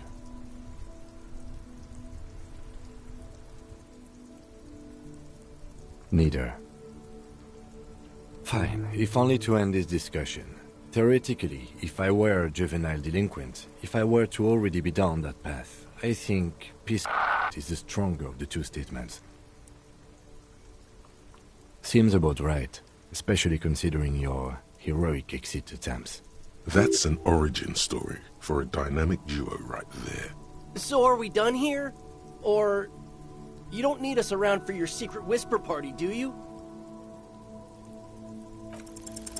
No, no, no. Don't ask anything.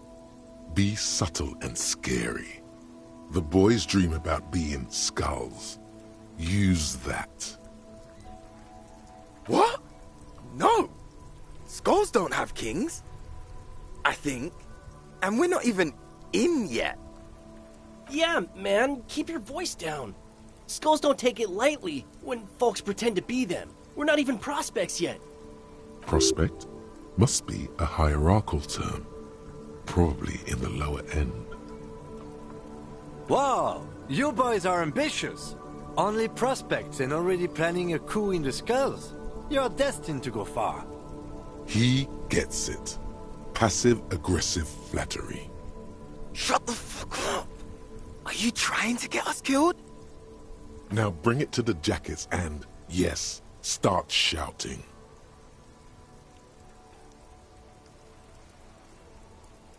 Please be quiet. What? What do you want? The jackets?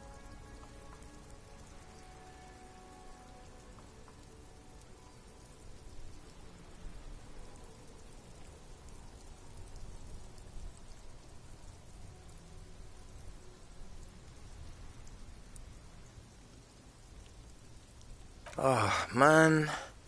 Okay, I get it. Skulls don't really wear slogans anyway. This was stupid. Fuck.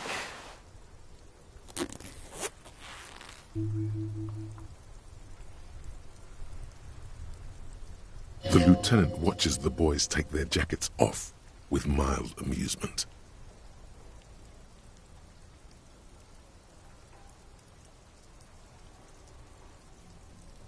I'm absolutely okay with not having either one, thank you.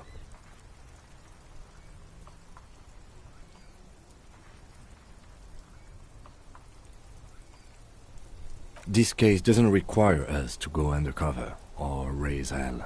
In fact, I don't think the jackets will be useful at all. I just wanted them to not have them anymore. Cold-hearted cop.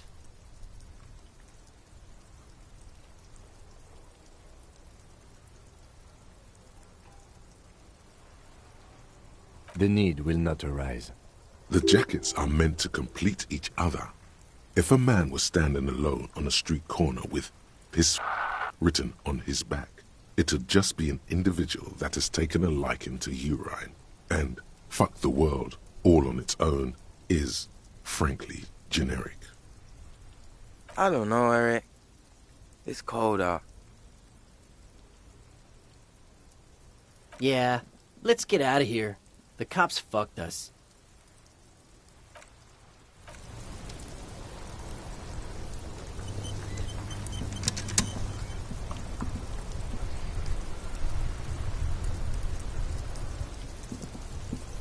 Inside, you see a set of steering levers, a radio microphone.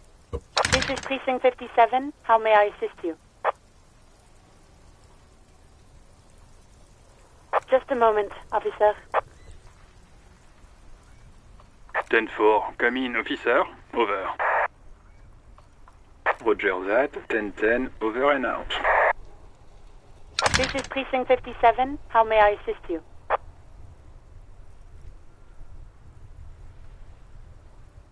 Sorry, sir. I still haven't heard back from the database people. Try calling again later. Is there anything else I can do for you? 57's over and out. In the cabin, you see a set of steering.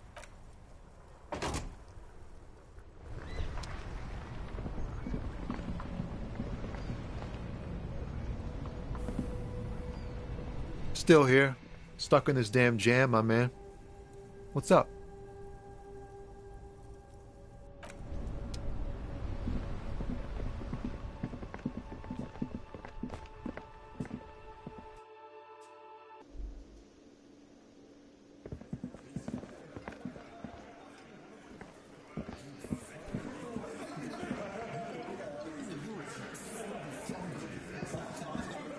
Behind the dockworkers, a ceiling-height window.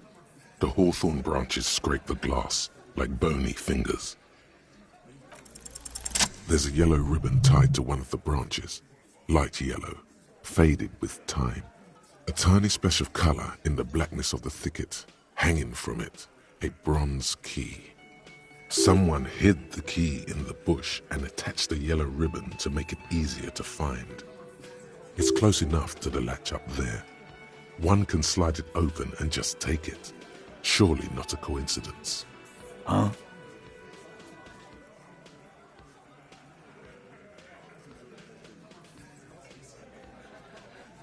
And I need the fatty to get his feet amputated because the smell is killing me.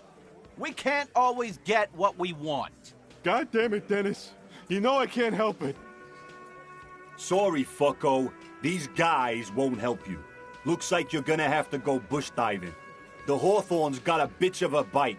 I'm gonna enjoy the sight of you in the bushes out there. With a loud thud, the old man stands up, pushes the window open, grabs the key from the hawthorn branch, and slides it across the table to you. The key is brass. Workshop spare is etched into its bow. The old man closes the window and sits back down. Come on, man. We were just having some fun. Where's the harm in...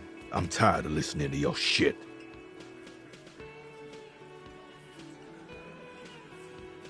Didn't even know it was there. Boys. No idea. Never even seen it. Someone must have hidden it there before this room became our place. It's for the blue door in the kitchen. There was a note there that you missed. It said the workshop key is behind the window. It's this key. Don't thank me. I don't give two shits about your key.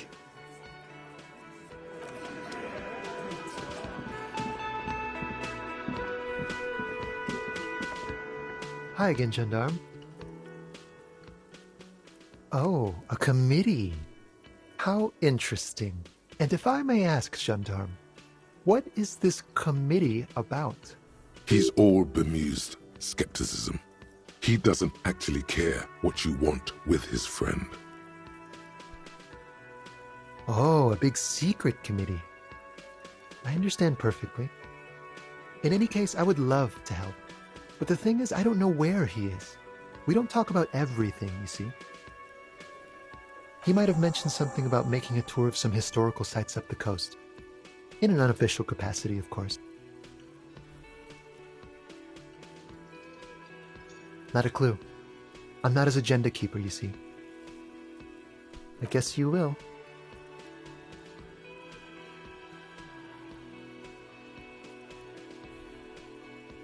Bye-bye, Gendarme.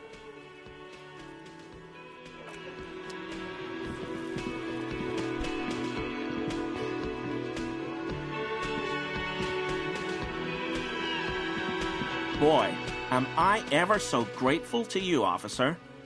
But I'm not the only one who wants to thank you.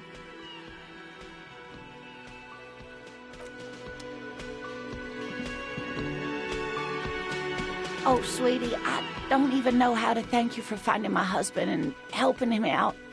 I hope we haven't been too much trouble for you. Here, I want to give you a small token of my gratitude. It's a tie, Mexican origin. The pin is an antique, quite special. You could ask her about this when you get the time. It's probably a cryptid, but the phasmid, of course, is more important.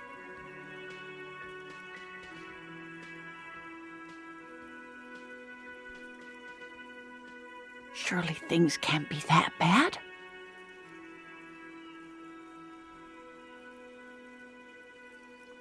You know where we are, right?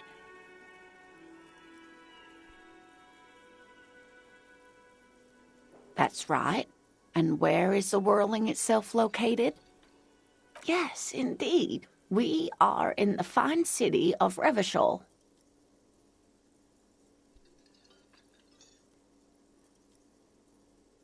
Oh my, how would I even begin to tell you?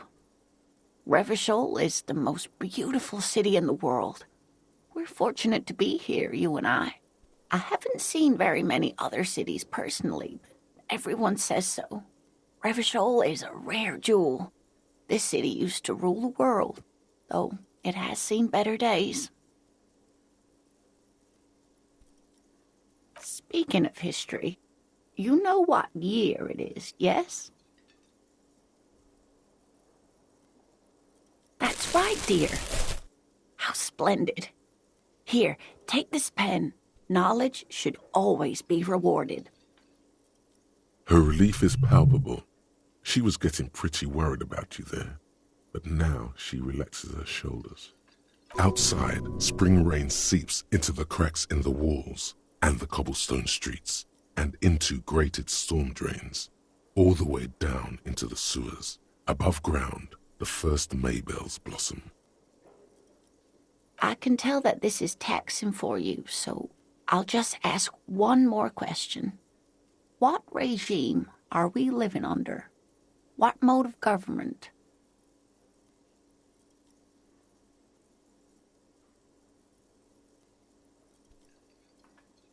No, sadly not. Revachol is what's called a zone of control under an alliance of foreign powers called the Coalition. We have no government of our own, and what democracy we have is market-driven. Meaning, buying is voting.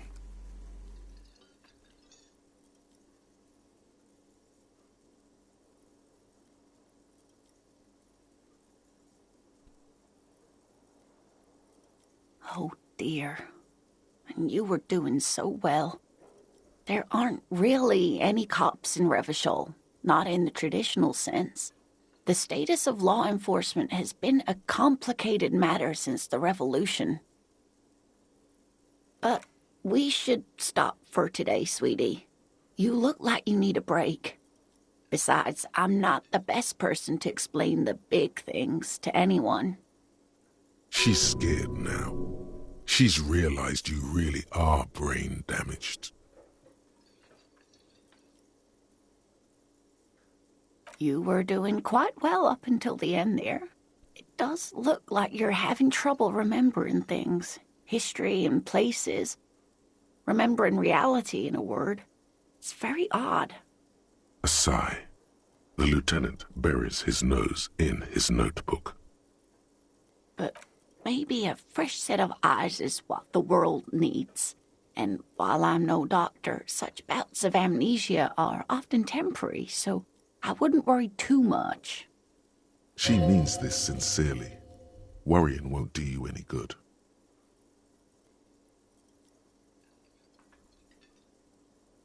A defeat, I'm afraid. The people of this archipelago tried to build something new. Something different. The rest of the world didn't like it, so they came and ended it. This was 42 years ago. It has something to do with everything. I really don't know how to explain it better. Someone more educated in sweeping matters. Maybe you should ask. No, I'm not an encyclopedia. I won't be a guide either. I'm a police officer. Of course. Then, I don't know, someone rich maybe. Wealthy people are educated, though I don't know where you would find a wealthy person in Martinez. But thank you, sweetie. You did make me forget about my worries for a while.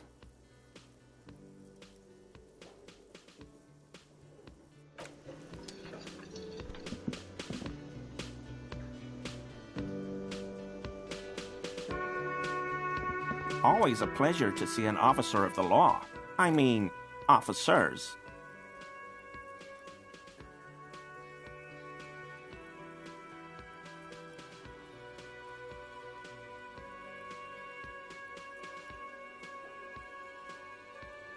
I told you everything I know, sir. I'm truly sorry for the mug. Uncomfortable shifting around doesn't make him the killer, though. It's something else. My mug? Why would you think that?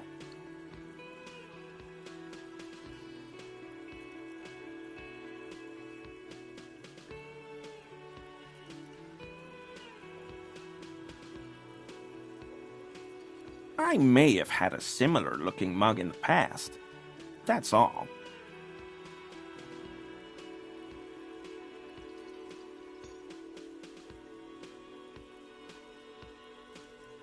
Okay, I admit it. I threw the mug away in the trash container behind the hostel.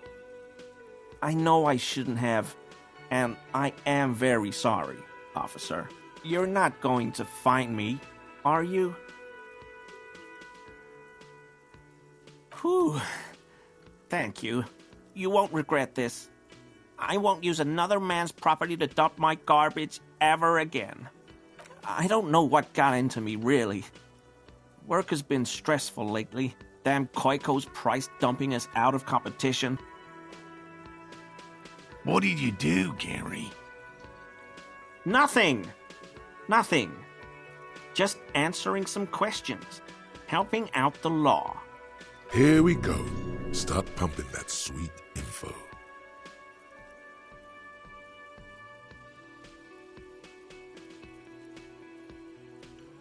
I know a guy who works with the trash collection services, so I can use the Whirling's trash compactor to store my own stuff. Garbage disposal is expensive as hell. The damn Hemians run it like a mob. I'm sorry, okay? I thought I could cut costs. Disgraced. No need for the histrionic, sir. It was, after all, just a trash container. He studies his reaction. Gary doesn't answer. Officer, please, let me explain. I was only cleaning up. I live right across the yard from where he was hanged, and I saw him stripped naked. All the clothes lying around in the yard, smelling. Then I came out to clean up the rags, because no one else would. I put them into... Okay. I was coming to throw the mug away. Right. It was just civic duty. Exactly.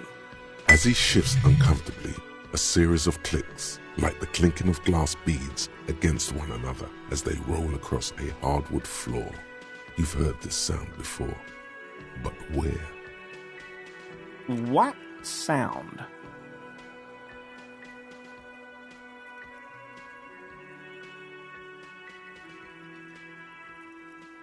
Really?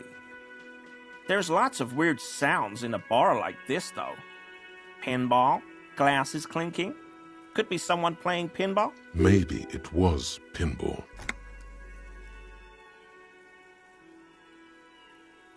What sound? I haven't the slightest.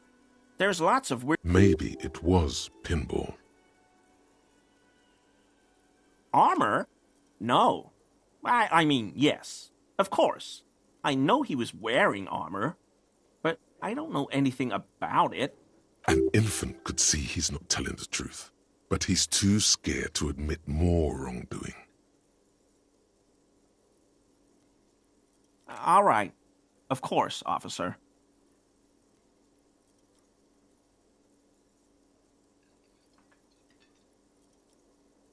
No. I help Morel with research sometimes, and I've learned some things along the way, but I don't usually go in for picnics like this on my own. Not many Sealites here, or anywhere, other than Sale. I meant no offense, truly. No problem at all. Is he? He's looking comfortable enough. Maybe it was just beads. Sounded like beads. But what kind of beads might a man like Gary be hiding beneath his clothes?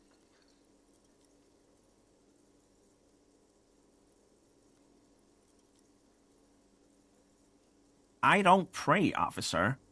Faith in non-existent helpers is a sign of weakness. Not for proper Revicolian men such as ourselves.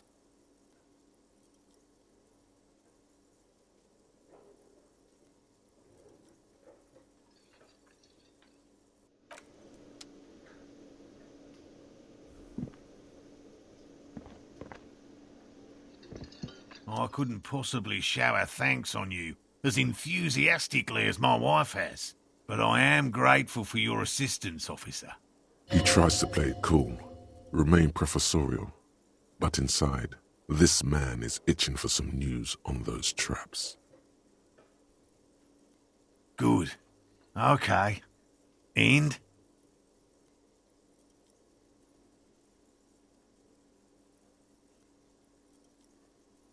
Completely empty? Surprise, tempered with fear and trepidation. He doesn't know what to think yet. Maybe you're joking? No locusts? No phasmid either? That's not ideal, but...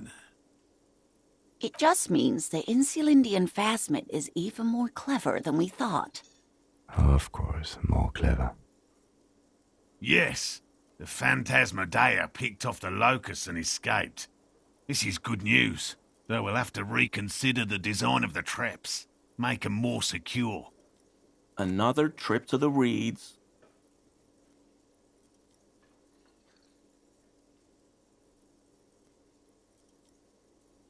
Of course. Be sarcastic. Unless you have an alternative hypothesis you'd like to venture, mine stands, okay? Actually, no. Excuse me for getting emotional. This is a big deal for us. You've helped us twice now, and brought some great news too.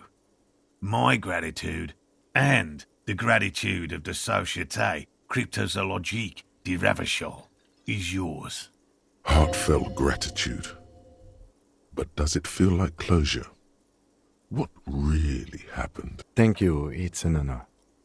We should probably return to our main investigation here. This has been refreshing, but...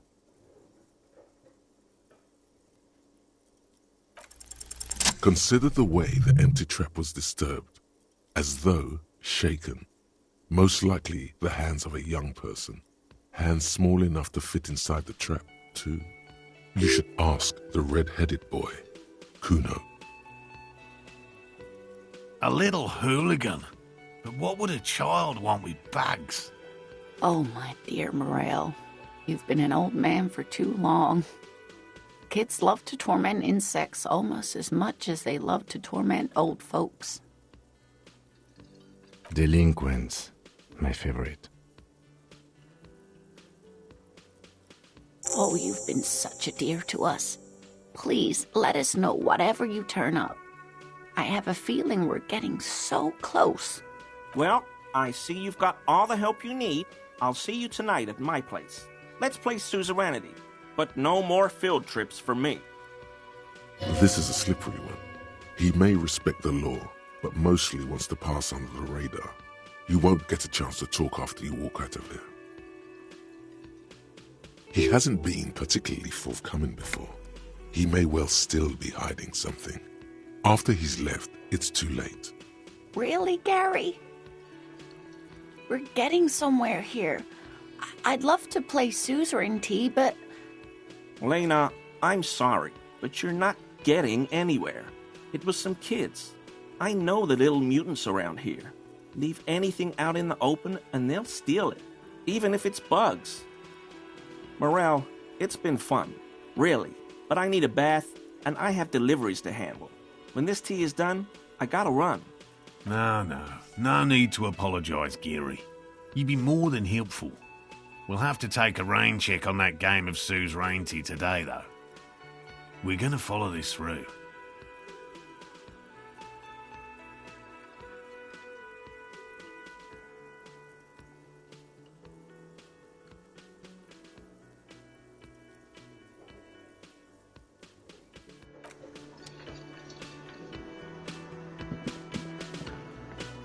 Always a pleasure to see an officer of the law. I mean, officers.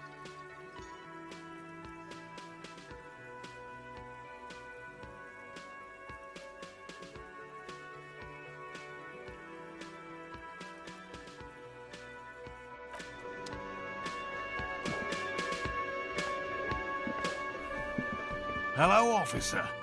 I think I almost have it. A new trap design, that is. I know you're skeptical, but I have a good feeling about this. No. No, of course not. Why? Well, he's been a little unenthusiastic about the trip. More so than usual. That's understandable. He just wants to get home and warm up.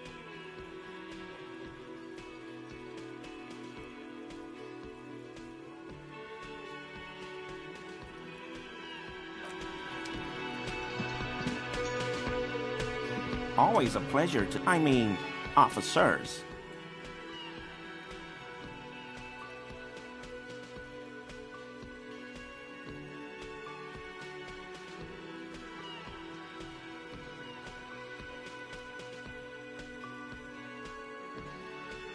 I told you... Uncomfortable shifting around doesn't make him the killer, though. It's something else. My mug? Why would you think that? How do you mean? Forgive me, officer, but... He is trying to avoid lying to you outright, in case you really have been to his apartment. He's trying not to look afraid, because that would be incriminating. Yet, he is.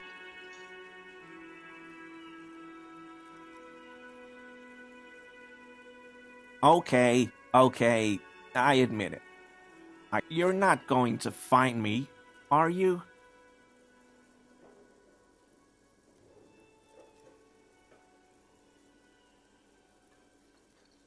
Whew. I don't know what got into me, really. What did you do, Gary? Nothing! Nothing. Here we go. Start pumping that sweet info.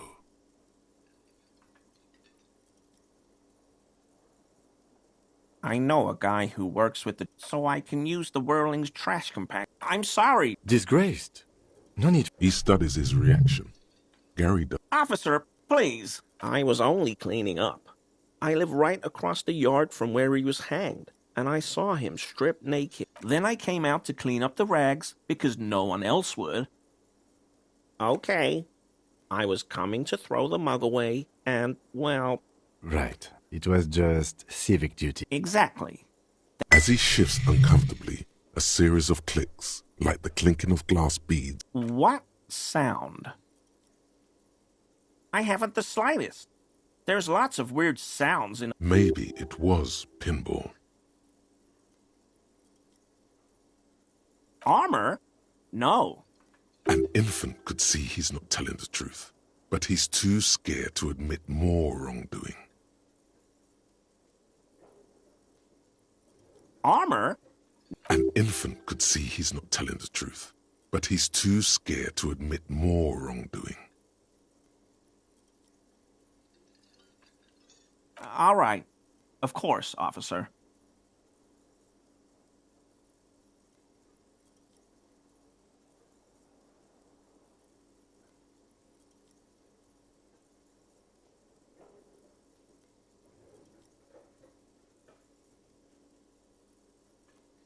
No. I help Morel with research sometimes, and I've learned some things along the way, but I don't usually go in for picnics like this on my own.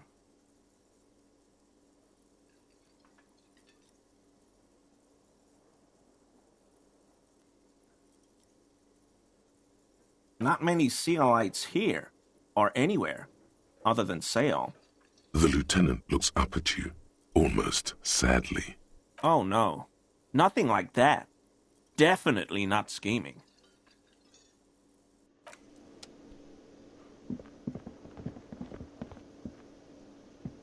Again? I can't believe this shit.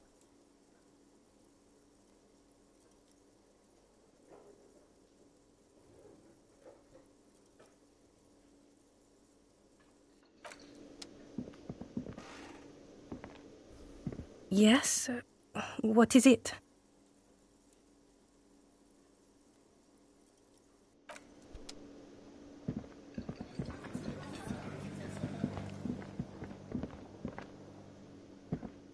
You see a heavy steel door with the key fits the dimple lock. It takes a bit of effort to turn it.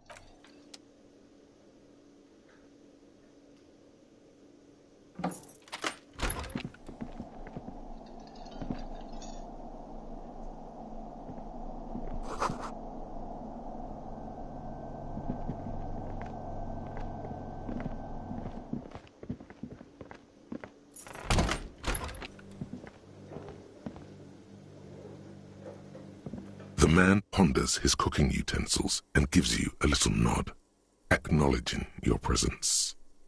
The man says a couple of sentences in that strange language. I'm pretty sure he asked you a question. He doesn't know your language. You can just say something cool in return.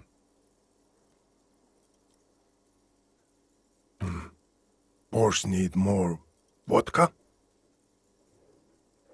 Okay, so it's vodka that keeps the men happy and in good spirits.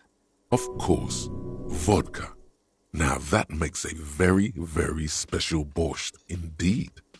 Turn it up, and then turning it up seems like a dangerous idea, honestly.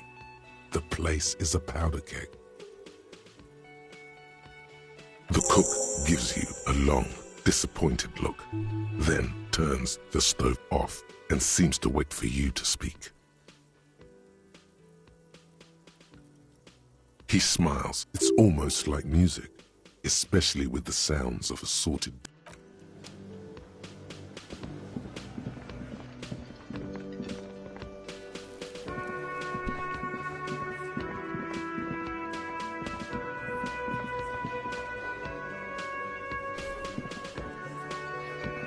I've got nothing to say to you. Why are you wasting your time?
Officer, what brings you up here in the rain?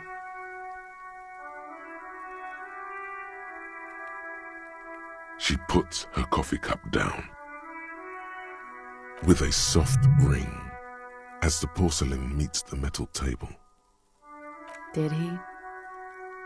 I never said he was a good man, or that he had good intentions. Only that he was never bad to me. She doesn't care. If anything, she sounds amused. Where did they get this recording exactly? It's intercepted radio chatter of the deceased, recorded via a de-encryption station. It's authentic enough. Does he say he's gonna do it Soldier of the Apocalypse style? The phrase was used. Yeah. That was practically his pickup line. A memory surfaces in her tired neocortex. It's not entirely unpleasant. Did he say whores a lot? Was he pretty much on the verge of doing it Kohoi style? He wasn't actually there. He didn't do a tour, or at least didn't tell me he did. Would have been overkill anyway. He lived his own little Kohoi. It wasn't his everything. Yes, was he bragging? Oh no, I'm pretty sure he did all those things. Then integrated them into his idea of normalcy. To keep on living. Until they just sort of turn into his, what's the word I'm looking for? She's quite observant about the human character. Trained to observe, even. People who go to university know how to use words like internalize and integrate, officer. Now, what was that expression? There's more to this. She has an index in her head of pathologies and how to exploit them.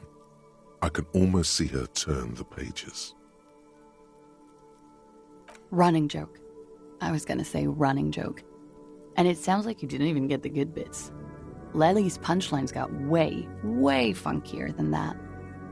He was like the Seminoles conflict, the Kohoi massacre, and the 36 famine in Yezud all rolled into one person, then cast in Norani's ceramic armor, which he wore in bed and in the shower.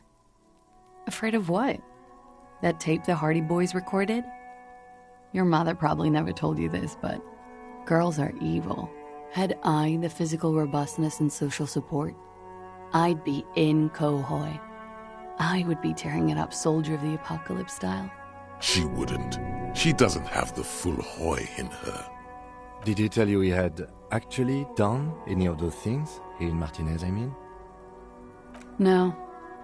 We were too busy laying waste to our own nervous systems to direct any of the fury outward.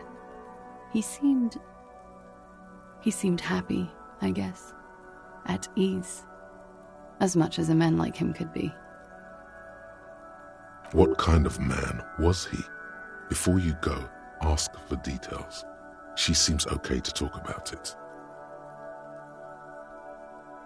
Thank you for clearing that up, miss. Whenever you're ready. I'm interested to hear what Titus Hardy has to say now. She takes a very small sip of her coffee and smiles.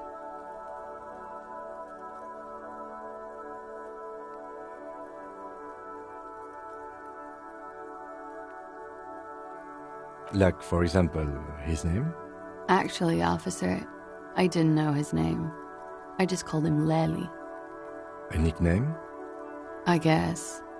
He came from Lelystad. It's short for that. And it was his army name, apparently. He said his real name wasn't his. I tried to pry it out of him, but it was no use. Lelystad. That's a good start. We have a few questions you can help us with. A few things a field autopsy alone can't answer. The young woman cranes her neck, trying to catch a glimpse of the page the lieutenant passed to you. On it is a list of autopsy observations recorded neatly in blue ink. Everything left to be clarified is in the column on the left. In Oranje, officer. It's, I think municipality is the term. A nowhere town there. The Lelystad municipality has few boroughs and even fewer cities. It's made of agricultural plots near the border of Gottwald. Executive summary: cows, silos, and wheat. You were almost right, officer. That means his race was occidental, not mondial. I'll update the form.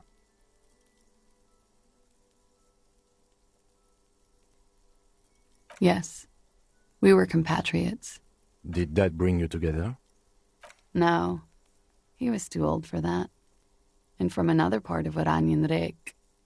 I didn't even understand his accent. What brought us together wasn't Oranje. It was bad habits. Sex, alcohol, speed, probably also no love for Mother Oranje. But wasn't he a soldier? This could be worth pursuing. No. He left the National Service after they taught him to do what he did on Seminine. He wasn't the flag-waving kind. He was the making money, killing people kind. He was by no means a stupid man. A people person.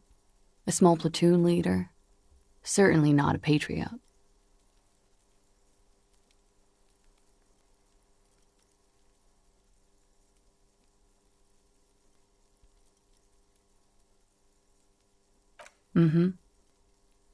There is nothing on Muindi.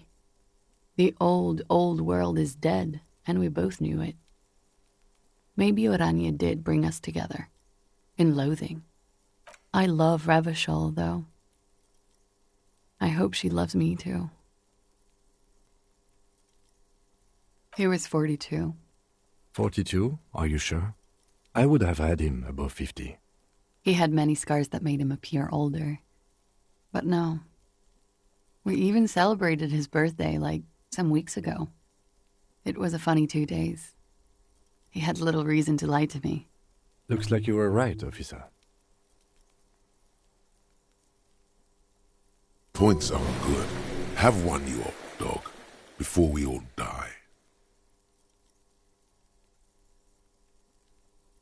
The young woman looks at you, then the lieutenant, then you. Blue. Light blue. They were like little blue galaxies, you know? It was strange, seeing those eyes in his fucked up face. Pardon the swearing. I do him an injustice. He wasn't ugly. And he had a beautiful, soft voice. Very surprising, what with all the scarring. It was quite something, watching him speak. He had a combat wound on his chin and mouth? Yes. Severe. It made him look like half his face was cracking away in some strange smile. That and those eyes. Ah, yes. His hair, if you can remember? It was light brown, almost blonde. He darkened it with brilliantine, made it oily. Not nice to stroke. I couldn't convince him to leave it alone. Oh, that.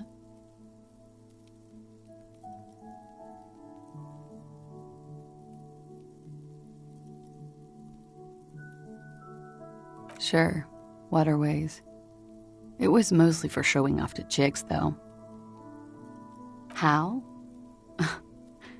Imagine him lying in bed. Freakish musculature laid out on the sheets. Scarred, of course. Tattooed. The sheets are dirty for some reason. Is this Orani's lit? He's smoking and drinking, of course.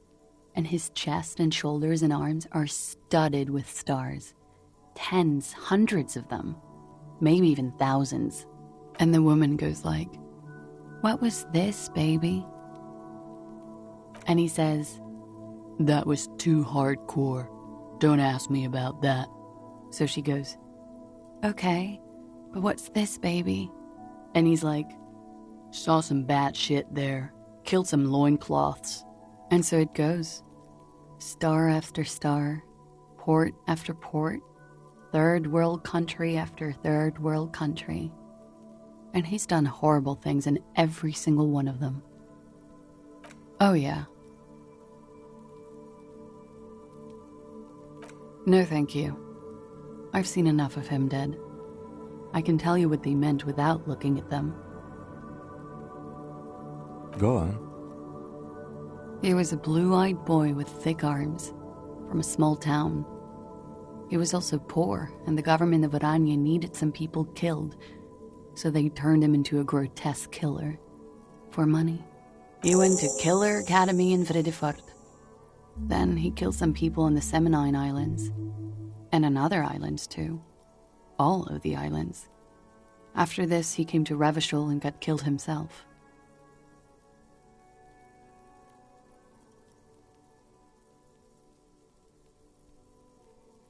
Change of topic, perhaps? All right. Coolly, gracefully, she pours herself more coffee.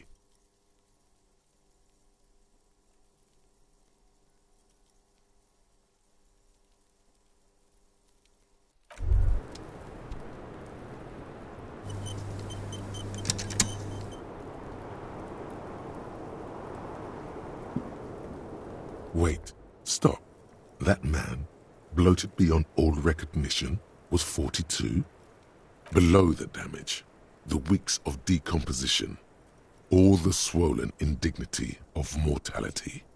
He was 42 years old? How old are you? That's where this is going.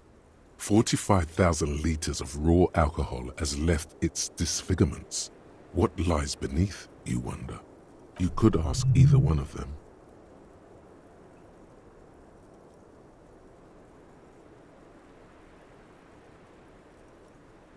Huh?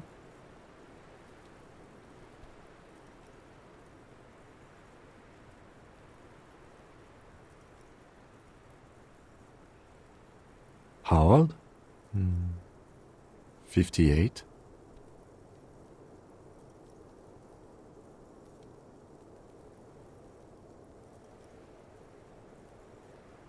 Actually, make that 54. Alcoholism has severely impacted your appearance, and I was wrong about the age of the deceased. Wait. This requires scientific measurements. To the laboratorium.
The clowns are still hanging around. What is it now?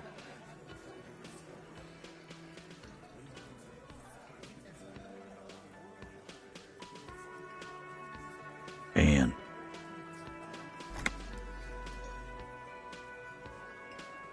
That fucking fucker. You're the worst cops in Revachol. I gave you gold on that tape. That fucker wasn't aimed at you. It was at her. You smell weakness. He's getting tired of the game he's been playing.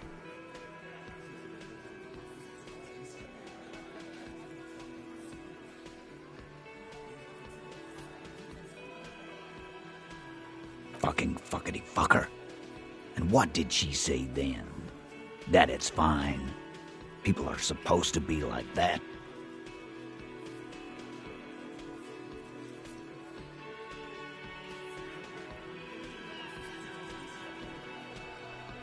Yes.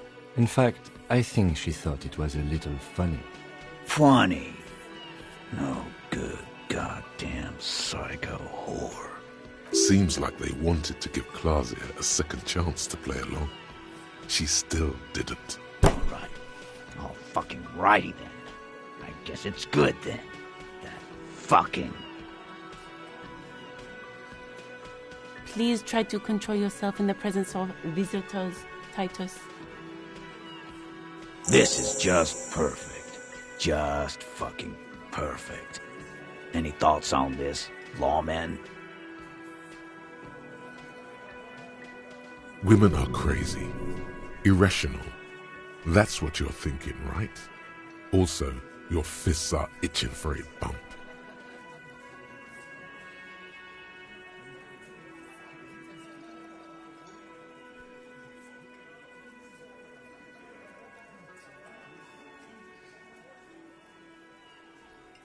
I already told you. We fucking hanged him. There's less gusto in his voice now. His men, too, are growing increasingly silent. Come on, Titus. The stakes are too high here. There will be blood on the streets. The tribunal, remember. I know you're tired. Why don't you just...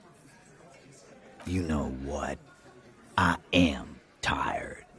I'm tired of you, them, and the whore upstairs. Next time you see her, tell her Titus said, "Fuck on!" This is the petulant rage of someone who's at the end of their wits.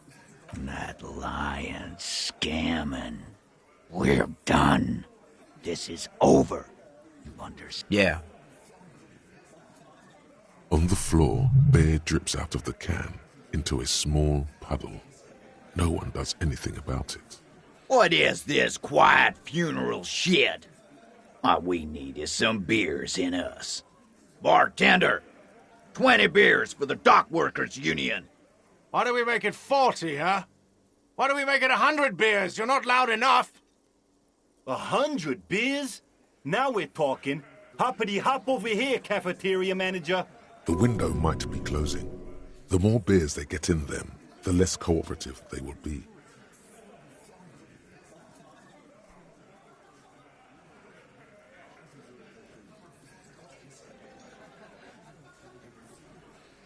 Again. Good one, Titus. Yeah, lawman. Why don't you? It's almost an anthropological sight, watching him try to assert dominance over you. Not in the arresting mood? A fearful readiness, like an electrical charge, raises hairs in the room. By your side, the lieutenant keeps his hand away from his holster. You hear the nylon of his coat hiss as he steps closer. Wise move. You made the right choice there. Now make another one. About fucking time. Convince Titus he's being manipulated. You should know by now. Titus Hardy will never falter.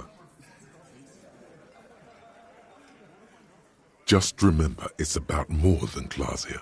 It's about these men and Martinez, their district, their responsibility. Outside, under the rising sun, tattered and in ruins, the windows of the cafeteria aglow with her morning light. Huh? He'll get it. Go on. Got it. Kill you because they don't like you. All because...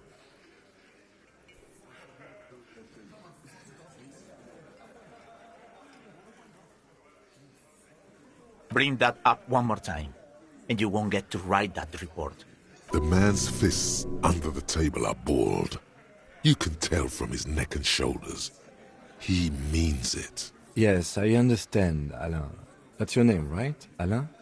You'll kill us. That's what they do in the wild north.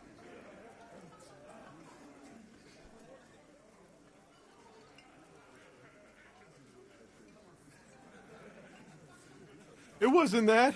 It wasn't... We just couldn't get him down, okay? That's it. That's the weak one. You flushed him out. Now go in for the... Officer, you will be next if you don't shut up. He's onto you. He knows what you're trying to do.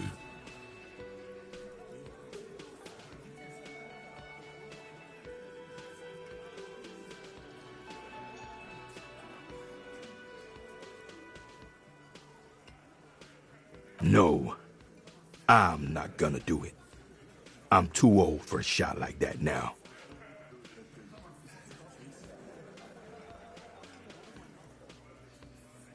Suddenly, there's an awful ringing in your ears. Your body temperature spikes. You're burning all over with fear. The most terrible fear. Bigger than any before. To your right, you sense the air move. The lieutenant draws his firearm. You only manage to perform one more movement. An instinctive jerk to your left. Then, no sound.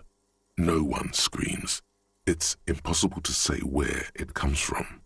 More dead cops. Sad news from the district of Martinez, as the bodies of 2 police officers are found floating in the canal.